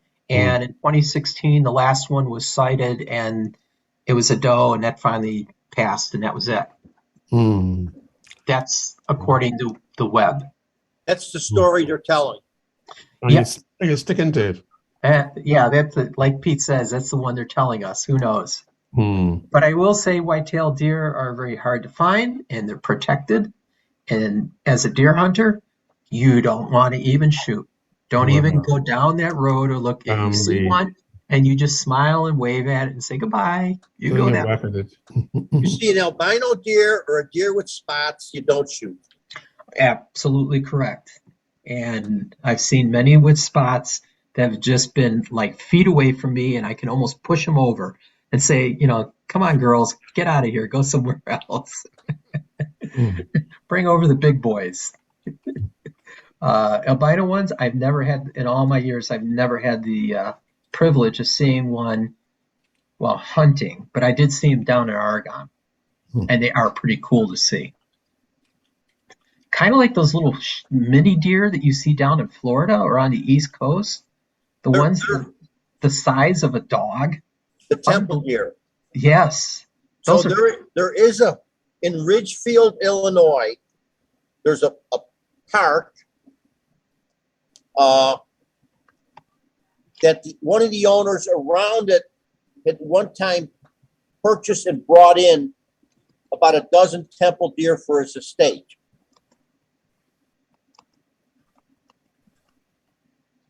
So there's a herd over there, and it was on the I was hunting the property adjacent, and we'd see those suckers. Yes, I see this, what you're talking about. And over the park was the land I hunted. before it became a park. Right. I will say they're pretty cool. I saw one when I was driving out on the East Coast. I think it was in Delaware, some of those temple deer. And my wife and I just had to stop the car and watch these things. It was so unusual to see a deer that is less than 70 pounds, full grown with antlers. Big antlers. Big antlers that is small as a German Shepherd. And that's a full-size deer. It throws your sense of perspective out. Oh, You see this antlered deer, and you see it's got a dong that's about a mile long. yeah. Because it's in rut. And you can't get, the only They're thing just you learn is incredible. you can't do this. You can't do it because it's got the spots. If you're in dust or dawn, you're in a big amount of trouble. I've got to go get something out of the car for a friend. Okay, guys. All right. So now we kind of went through, shall we go through our subjects that I had sent out in an email? And I had several things for us to go and look at. Anyone have any topics in there they'd like for us to talk about?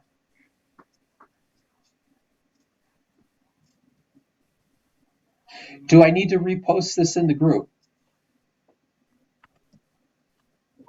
as the topics? I'll do that. Just give me a moment.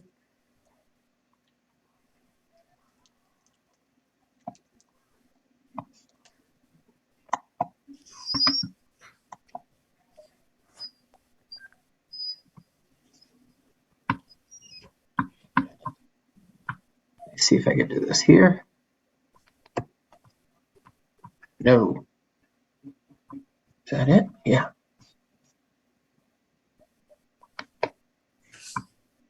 Yep. All right, I posted some of this stuff. And while you guys are perusing this, I need just a couple minutes and I'll be right back. Everybody's going to taking a break, a pit stop.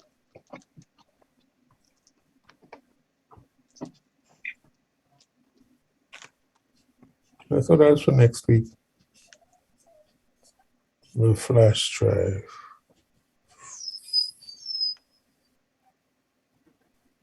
Oh, brother. Oh, sister, let's go down. Brother. Go ahead. What happened? He fell down? Are you okay?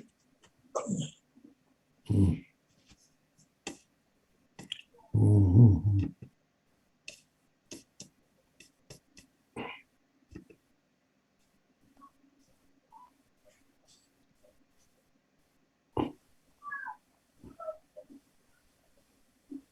Peter?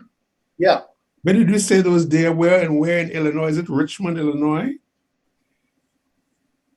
Richfield, I think it is. Richfield, Illinois. Okay. Thank Let you. me see if I can.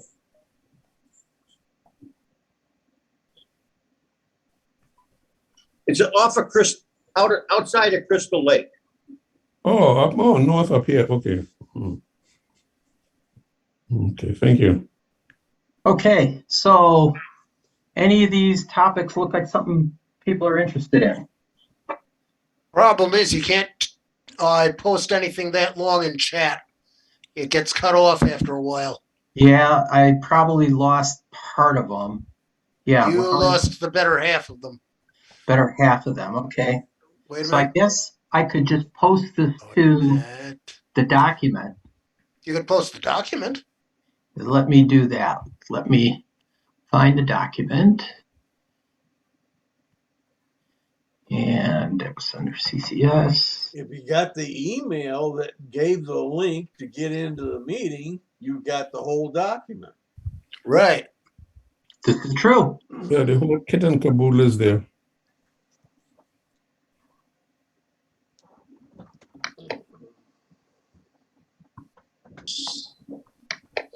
Wrong place. There you go. There's the document.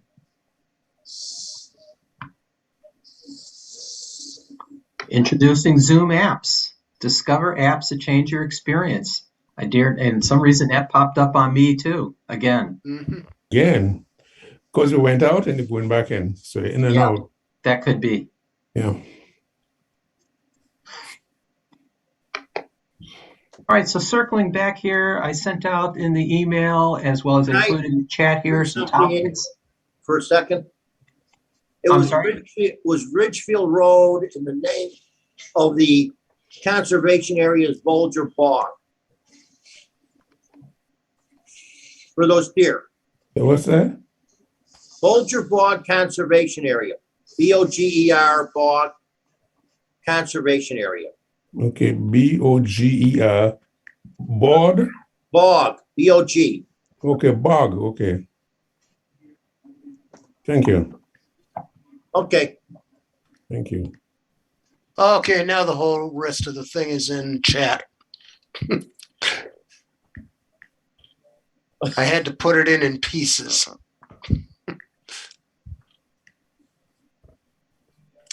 Anyway, Right. Anyways, is right. okay. And I didn't find any luck in finding this, Pete. It's Temple Deer at Bossier Bog. Is that up north By Crystal Lake. by Crystal Lake? Okay.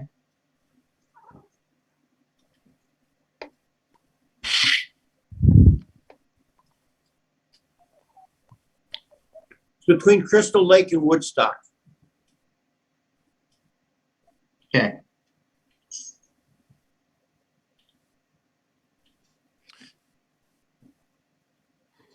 Okay, now in our items, how to see if a disk type is SSD or HDD in Windows 10. I have an interesting little story about how that can fail. All right. Well, let's. What? How to identify a hard drive as opposed to a solid state drive in Windows 10. That article starts talking about optimizing. It does. How rude. Okay, so we have this. And gotta get rid of this ad here. Why do they got all these stupid ads? Because they're free. Yeah. What the heck did it just do? That's fine. Okay. And when you scroll below the contents, you'll see what's going on looking in the drive optimizer. Now, I have an SSD in an external enclosure. And the first time I tried it in an enclosure, Windows incorrectly identified it there as a hard drive, a removable. Mhm. And it would have tried to optimize it as a hard drive. Mm. And it would not have been able to trim it. So there can be some issues with this if you're talking about an external SSD. let's Internal SSDs it does fine with. let's kind of go and backtrack just a little bit, Bob.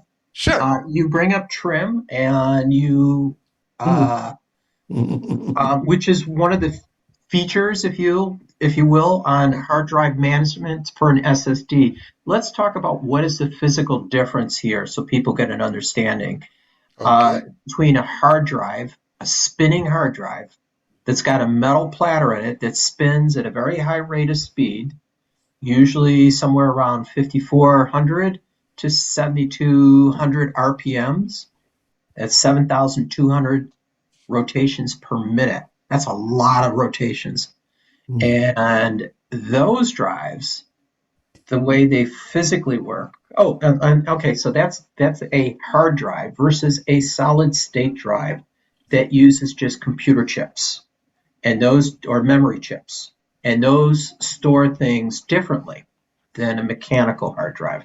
Someone want to elaborate on the basic differences on a mechanical hard drive versus an SSD? You mean in terms of maintenance? Well, Well, for one thing, let's kind of elaborate here. I guess is what I was going with. And I don't know if the group needs an explanation. Does the group feel they need an explanation what the difference is? I can't see hands, so just speak up. Was that it? All right, so everyone knows what a mechanical hard drive is? Good. Okay. All right, then we don't need to explain it. And the way that they operate is the data goes down in blocks, and it occupies a section on the hard drive. And then when you go and erase that section, it becomes available, and you go to put something new in, it can go into that spot.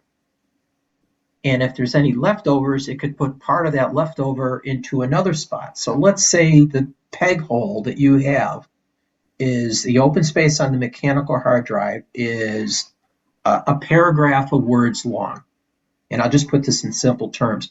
But you have 2 paragraphs of words that need to go down in this spot.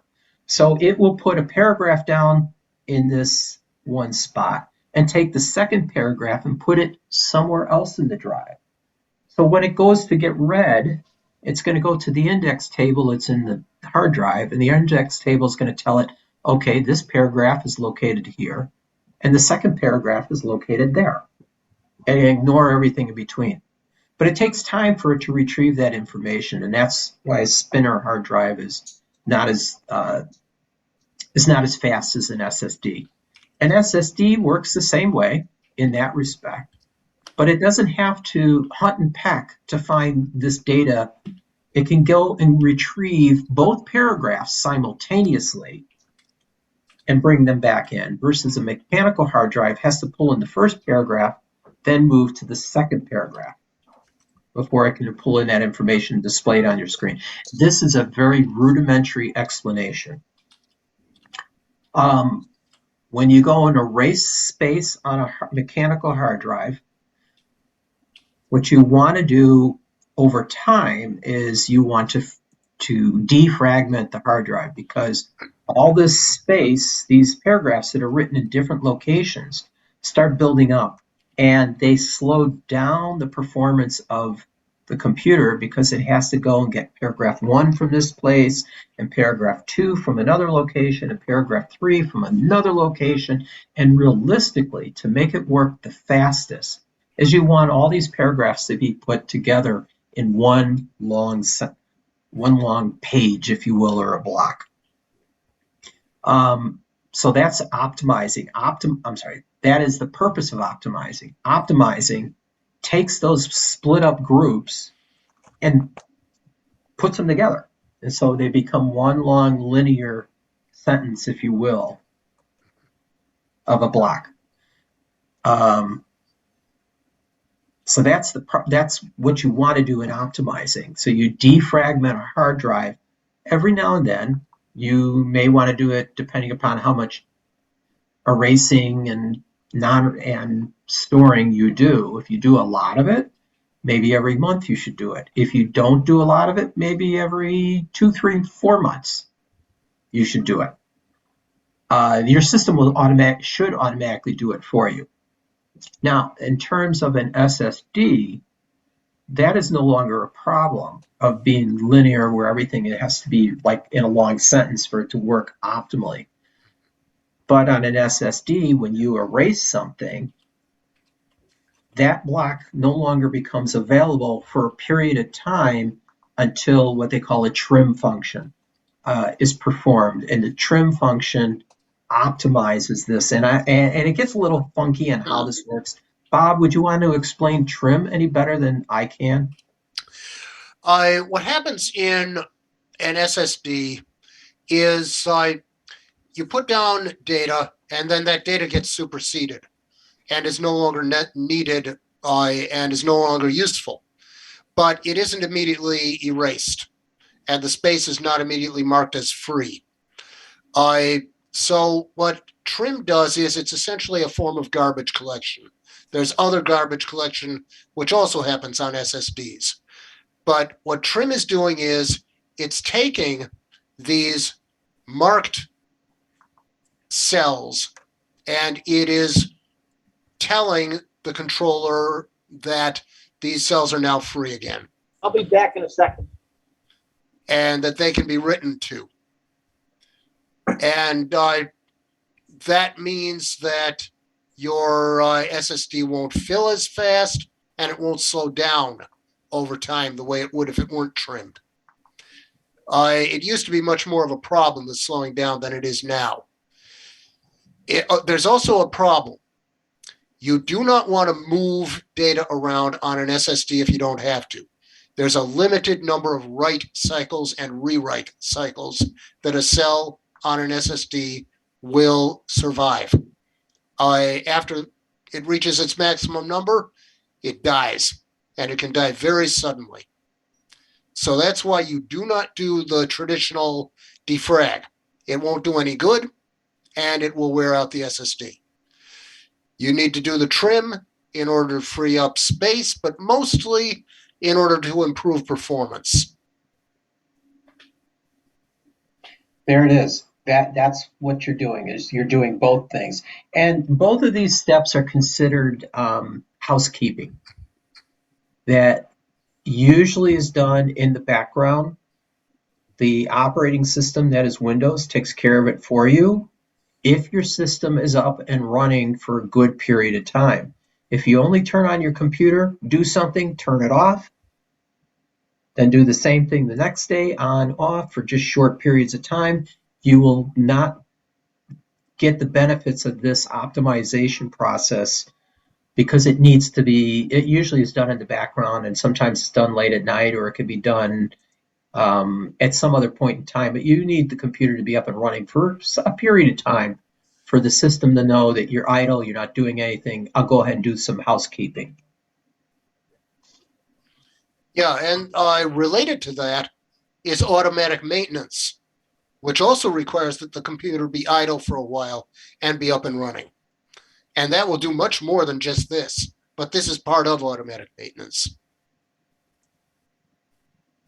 So what are they saying? Open Task Manager. This is another way of finding out, is it an HDD or an SSD? Right. Well, This is usually more successful on an external. Yeah. PowerShell may also know. Oh, okay, you can go and do that. I tell you, the easiest way is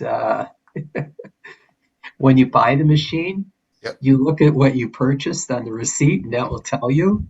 However, you may luck out, and you may be buying a computer that has both, that it has a physical and an SSD, and you may not know which drive am I writing to, which one am I filling up the fastest. I would say if you're lucky and you have a machine that has both hard drives, you use your SSD for your operating system and your programs, and the spinner or your typical hard drive to be used for your data. That is all your photos and your documents, your Excel spreadsheets and things like that. That's just kind of the management process that you might want to follow. Yeah, some people also try to move the page file off of an SSD, again, to minimize wear. Yeah, I myself wouldn't do that. I would just leave it on there because I want the speed of the SSD, and to hell with the longevity of the drive. Yeah. The drives, I will say, SSDs do poop out. They do die on you. And I've had 2 last year that died on me, literally just stopped. They just stopped working. No warning whatsoever. Just you go to turn on the computer and nothing happens. And you're like, what the hell's going on here? And you're checking everything. That's when you want to make sure you have a good backup. Now, in both those cases, I never got a single warning. They were perfectly healthy drives. There was nothing wrong with them. I wasn't doing a lot of writing or stuff like that I was starting to have issues where the cells were wearing out. I believe in both cases, it's something with the controller that went. But when they go, they literally could just go. and just that's it. And there's Yeah. nothing. Sorry. There are known issues in smart reporting on SSDs. It isn't reliable for reasons other than that the controller goes bad. Smart data are not consistently reported in the same format on all SSDs. They were never standardized the way hard drives were. That's one reason why you don't get the warning. There was an article in today's Ask Woody Windows Secrets newsletter. Their top free article is about that. Monday's Ask Woody newsletter. And it's about how we've been lied to about smart data on SSDs. Okay.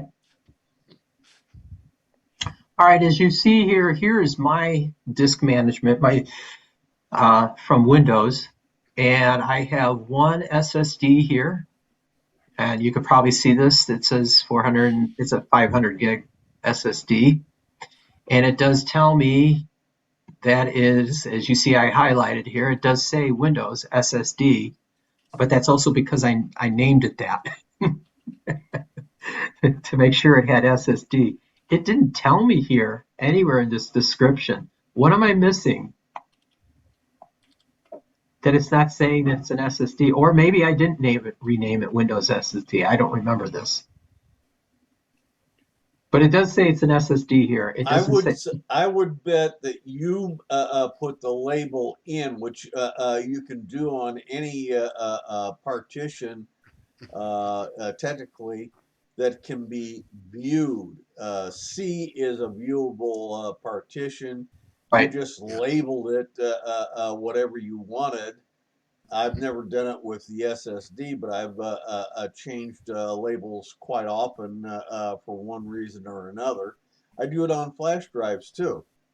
For like when I'm making a flash drive for installing Windows or Linux, usually they end up putting out a cryptic name of one kind or another, and you don't know what the hell is in there.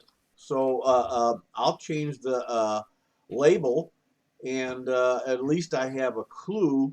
Oh, this is Ubuntu 1604, or this is a Linux Mint 20.3, etc., etc. And this way, I don't have to guess.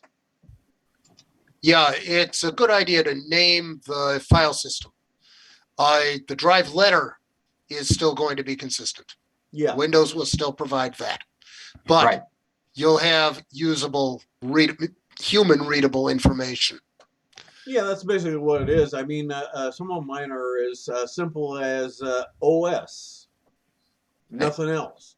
And but sometimes when you're installing the operating system, whatever it may be, it labels it in a very cryptic manner, pinning on the source of the OS and how you were putting it onto the system. When I use an ISO for Linux, I have 2 or 3 different tools I use. The names that it wants to put out there, I haven't got a clue what the hell they're talking about half the time. So I always change the label before I actually burn it. But I can always go into a file manager and I can change the label there as well. Whether it's Windows, Linux, Mac, it doesn't matter. It gives me an idea. Even on a Mac, you might want to put in as a label on a Mac, what version of Mac are you on? Because some people aren't going to remember what version they're on. They look at the file manager. It says my bootable drive is Big Sur. Okay. The current version is Monterey. Okay, that makes a big difference. Now I know I'm behind without doing other things to figure that out. And if I want to, I can go out, if my computer is eligible, and go get the latest and greatest. Same for Windows 10. I can put like Win 10, either an underscore or hyphen, and the version number, like 1803. Well, 1803 has been out of date for a long time. And right now we're on 21H2. So that's a big difference between the two. I might want to consider going out, since I'm not getting any security updates on 1803, go out and get the latest, greatest version, put it on the system, and be up to date. Yeah. My backups are also labeled as to which operating system and which version they are. Oh, I even have it where I got multiple backups, and I have a folder per computer identifiable name. Then I have the backups, and I will make some unique description of what it is. And in many cases, that's very important when you got multiple drives in there, and the actual date that I did it. That way I can say, hey, I've got 2 drives in the system, but only one of them is giving me a problem. Maybe it died. Okay, I got to replace that one drive. I replaced it. It's blank. Now I want to restore the backup I have on that drive. Which one is it? Well, if I've got a good name, well, first, if I got the folder for that machine, then I find the one that applies to that update, or backup, I should say, and which drive it is. Is it the first drive? Is it the second drive? And then I'll restore the one I need. I'm back in business. Yeah. But anyway, getting back to Windows determining, is this a mechanical hard drive or is it a solid state drive? When you get to external USB connected drives, Windows can't always tell. It will mark most external drives, SSD or HDD, as removable. And Windows interprets this as HDD. Linux very often will distinguish and be able to tell that it's an SSD, even though it may not be able to do all the functions on it. Well, another trick that I learned long time ago, and I don't know if Microsoft has changed it. Windows is designed specifically to use spinning hard drives, and the settings are for a spinning hard drive. If you replace that spinning hard drive with a solid state drive, there's a whole plethora of settings that need to be changed just so that you are not beaten to death at SSD because of things that are required in a hard drive that are not even feasible in an SSD. And then in a spinning hard drive, you have a hidden reserve area, so that if you have bad spots develop, it will automatically use that hidden space to recover as much data in the bad area. But in SSDs, they don't have that. So you have to do what's called over provisioning, which is create a slice at the back end of the SSD that is not formatted, it is not partitioned, it's just raw space, and it'll use it the same way.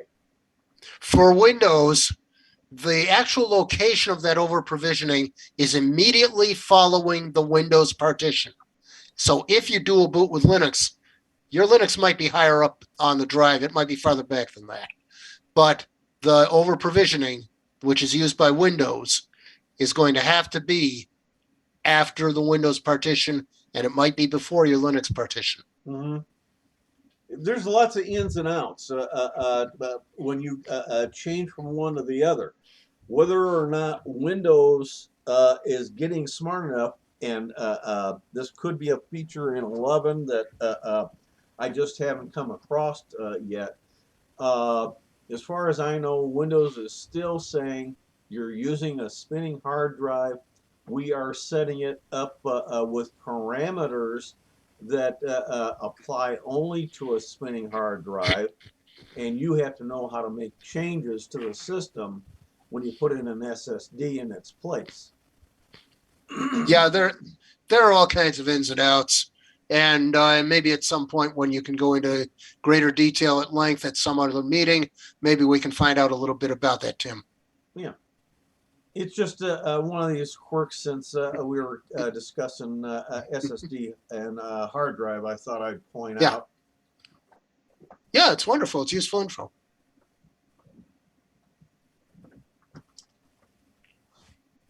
Or concerns over SSDs versus hard disk. What was that again, Sanford? I wanted to know if anyone else had any questions or related to this topic. No. Okay, let's go on. We've got like 15 minutes left, so let's go on to something else that's on my list. Wanted, Sanford, should be concerned if what you're saying about the Wi-Fi router. Some of the kids have been,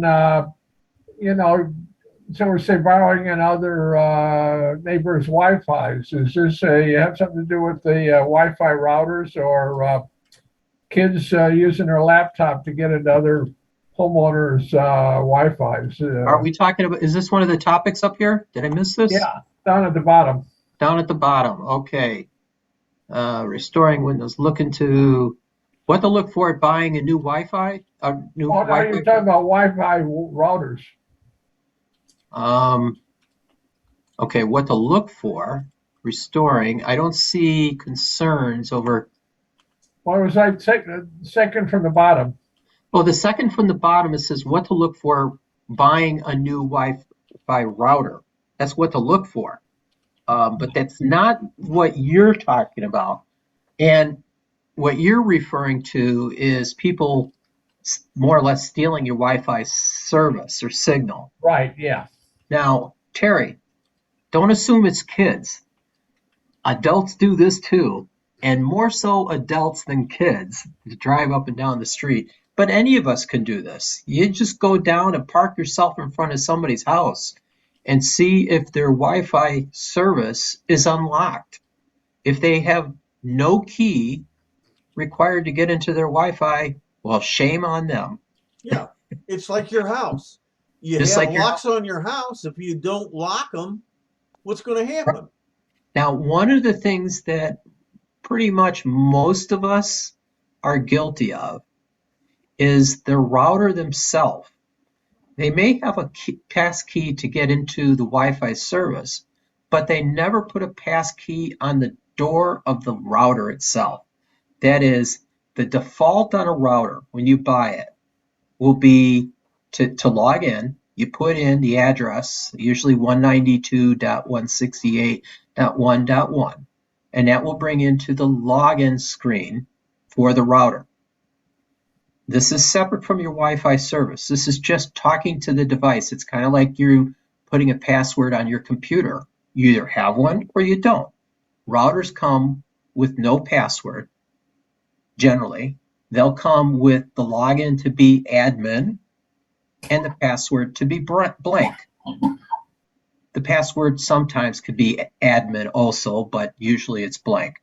And if you pull up to somebody's house and you type in that IP address that I gave you, the 192.168.1.1, and it'll come up with the login for the router itself.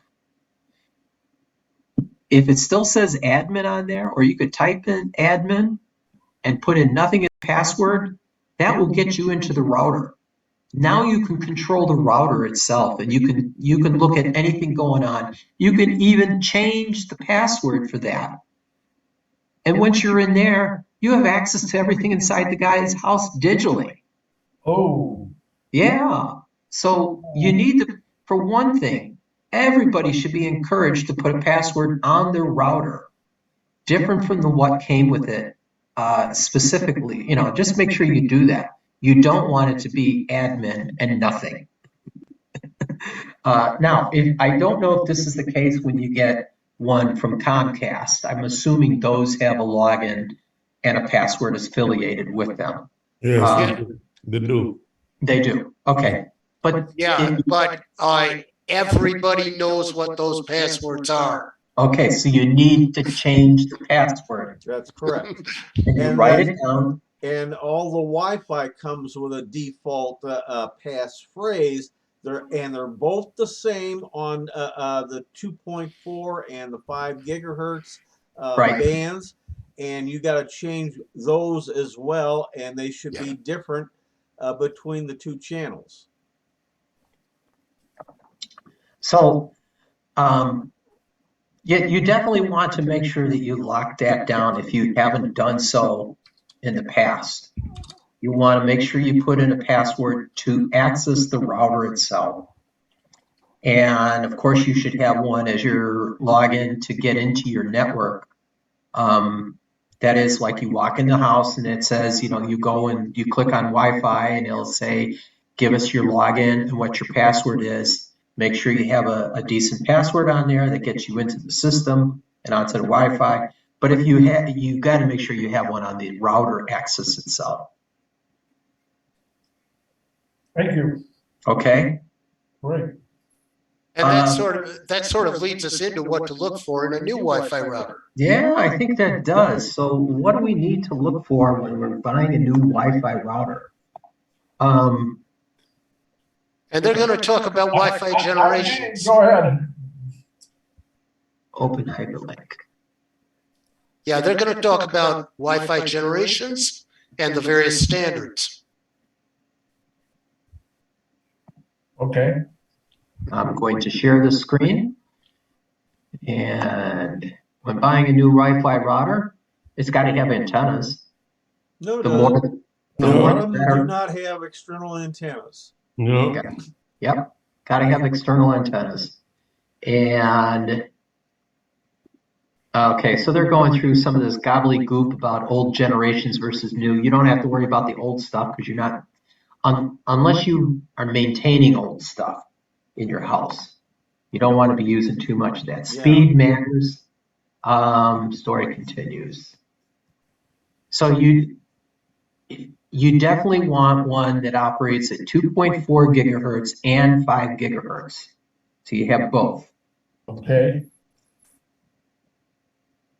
You want Pretty much that's a dual band right. or even a tri-band. So you want to look for something like that. A tri-band means that there are two separate network connections, one for 2.4 and two for 5 gigahertz. I don't understand the 2 for 5 gigahertz. Anyone want to explain that one? It's originally it started off at just the A band, which was kind of like a spin-off of the 2.4 N band and the channels, okay? Then they added more space.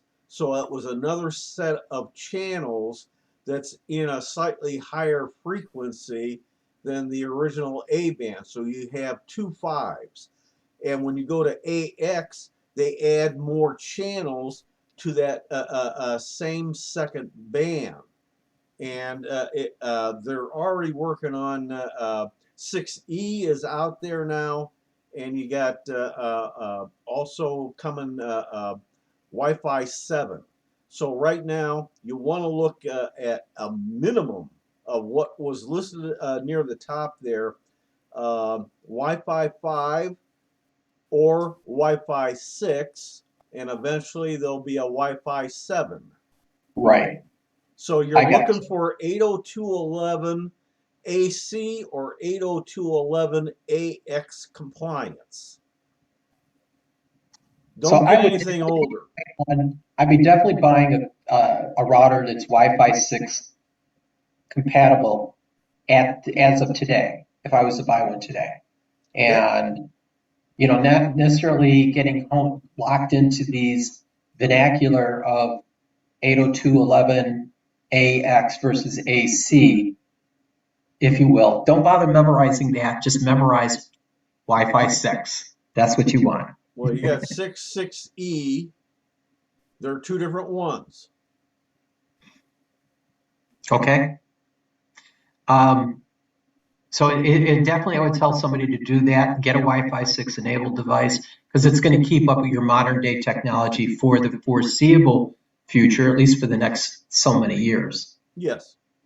I will state that I will elaborate on the fact that the difference between 2.4 gigahertz and 5 gigahertz is the speed and the amount of load that it can carry.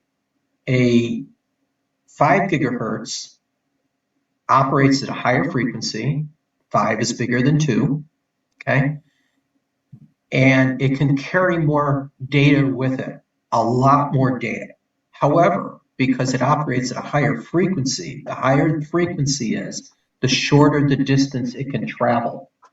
So you could be anywhere from, if you're like 50 feet away from where the router is, which is a good distance, a 5 gigahertz channel may not be in your best interest if you have a lot of walls and a lot of stuff between you and the router. But a 2.4 gigahertz will penetrate or get through these distances much better than a 5 will. 2.4 won't carry as much data with it, but it travels further. If you're doing a lot of video or a lot of large files being moved around and you're close to the router, relatively, you want to operate at 5 gigahertz. If you are just doing regular emails and stuff like that, not watching a lot of movies or videos, 2.4 will do just fine. All your ancillary devices, ancillary devices, that is internet protocol, or IP cameras, your Nest thermostat, your Ring doorbell, any of those type of devices, always put those on 2.4. Put them on the 2.4. They don't need the distance. They don't need the speed. They just need to work. And the 2.4 will basically ensure that they work. Yeah, and lower down, it starts talking about MIMO and MU-MIMO. And that basically means you're using more than one channel at a time, increasing your throughput. Okay. And that's also another way of improving performance. You can do a mesh network. And a mesh network, a lot of the routers you're buying today come as a mesh network. That is to say, they will come with multiple devices that you plug in your walls throughout your house. You have a main router that controls it all. This relays the information to those other little boxes that you plug in the wall. And your laptop or your computer or whatever is going to access one of those other devices, and then it gets relayed back to the main router. What that does is increases your signal strength throughout your home. And if you got a big home with multiple levels or long distances, you can use this mesh network to compensate for your walls that are between you and the router and your distance factor, and you won't see any hiccups. If you have something like that, you'll be able to get away with using the 5 gigahertz throughout the whole home. Again, I would still tell you, any of those ancillary. Thank you. I keep wanting to say ancillary. Ancillary. Thank you, Tony. I appreciate it. Boy. You'll always want to keep all those on the 2.4, and many of them will not operate on the 5 gigahertz. They come straight out and tell you right in their manual they do not. Even today, you'll buy a Ring doorbell or something like that. It's only going to work on the 2.4. None of them work on the 5. And it's really not a problem. You could have a dozen, you could have 3 dozen of them on your system and it won't matter. It can handle them all.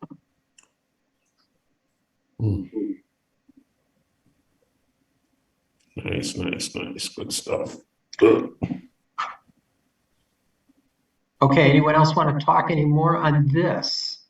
What else do we need when we're shopping for a router? Oh, and why do we want Wi-Fi 6? Okay, well, Wi-Fi 6 is the ability to work with low power Internet of Things devices.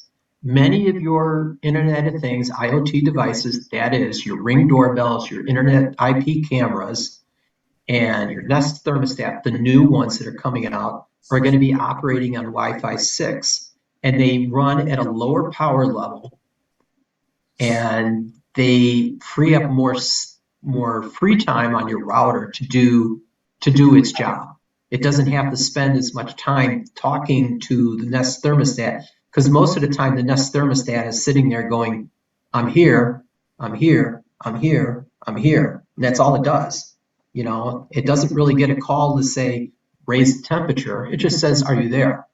And the frequency that it needs to do that is less frequent in a Wi-Fi 6, and it requires less power. Does that help? I hope. So I would tell anyone to buy a Wi-Fi 6 enabled router.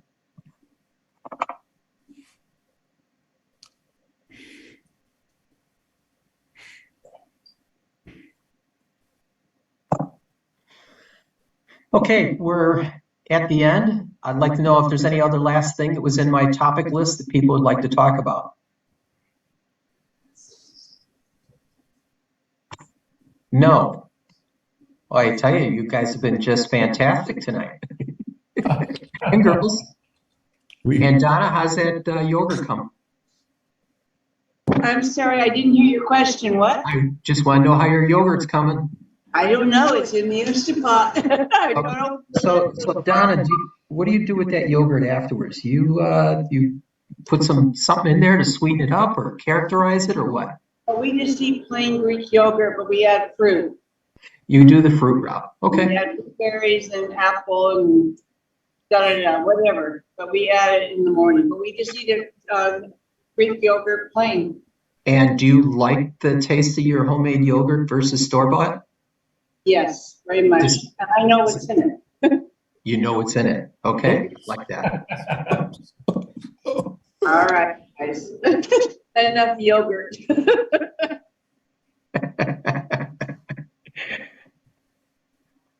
I guess that's kind of it. Anything else anyone wants to talk about? If not, I'm going to call the meeting. Good night. Thank you. You're welcome. Bye, Carl. Great meeting. Bye. Thanks.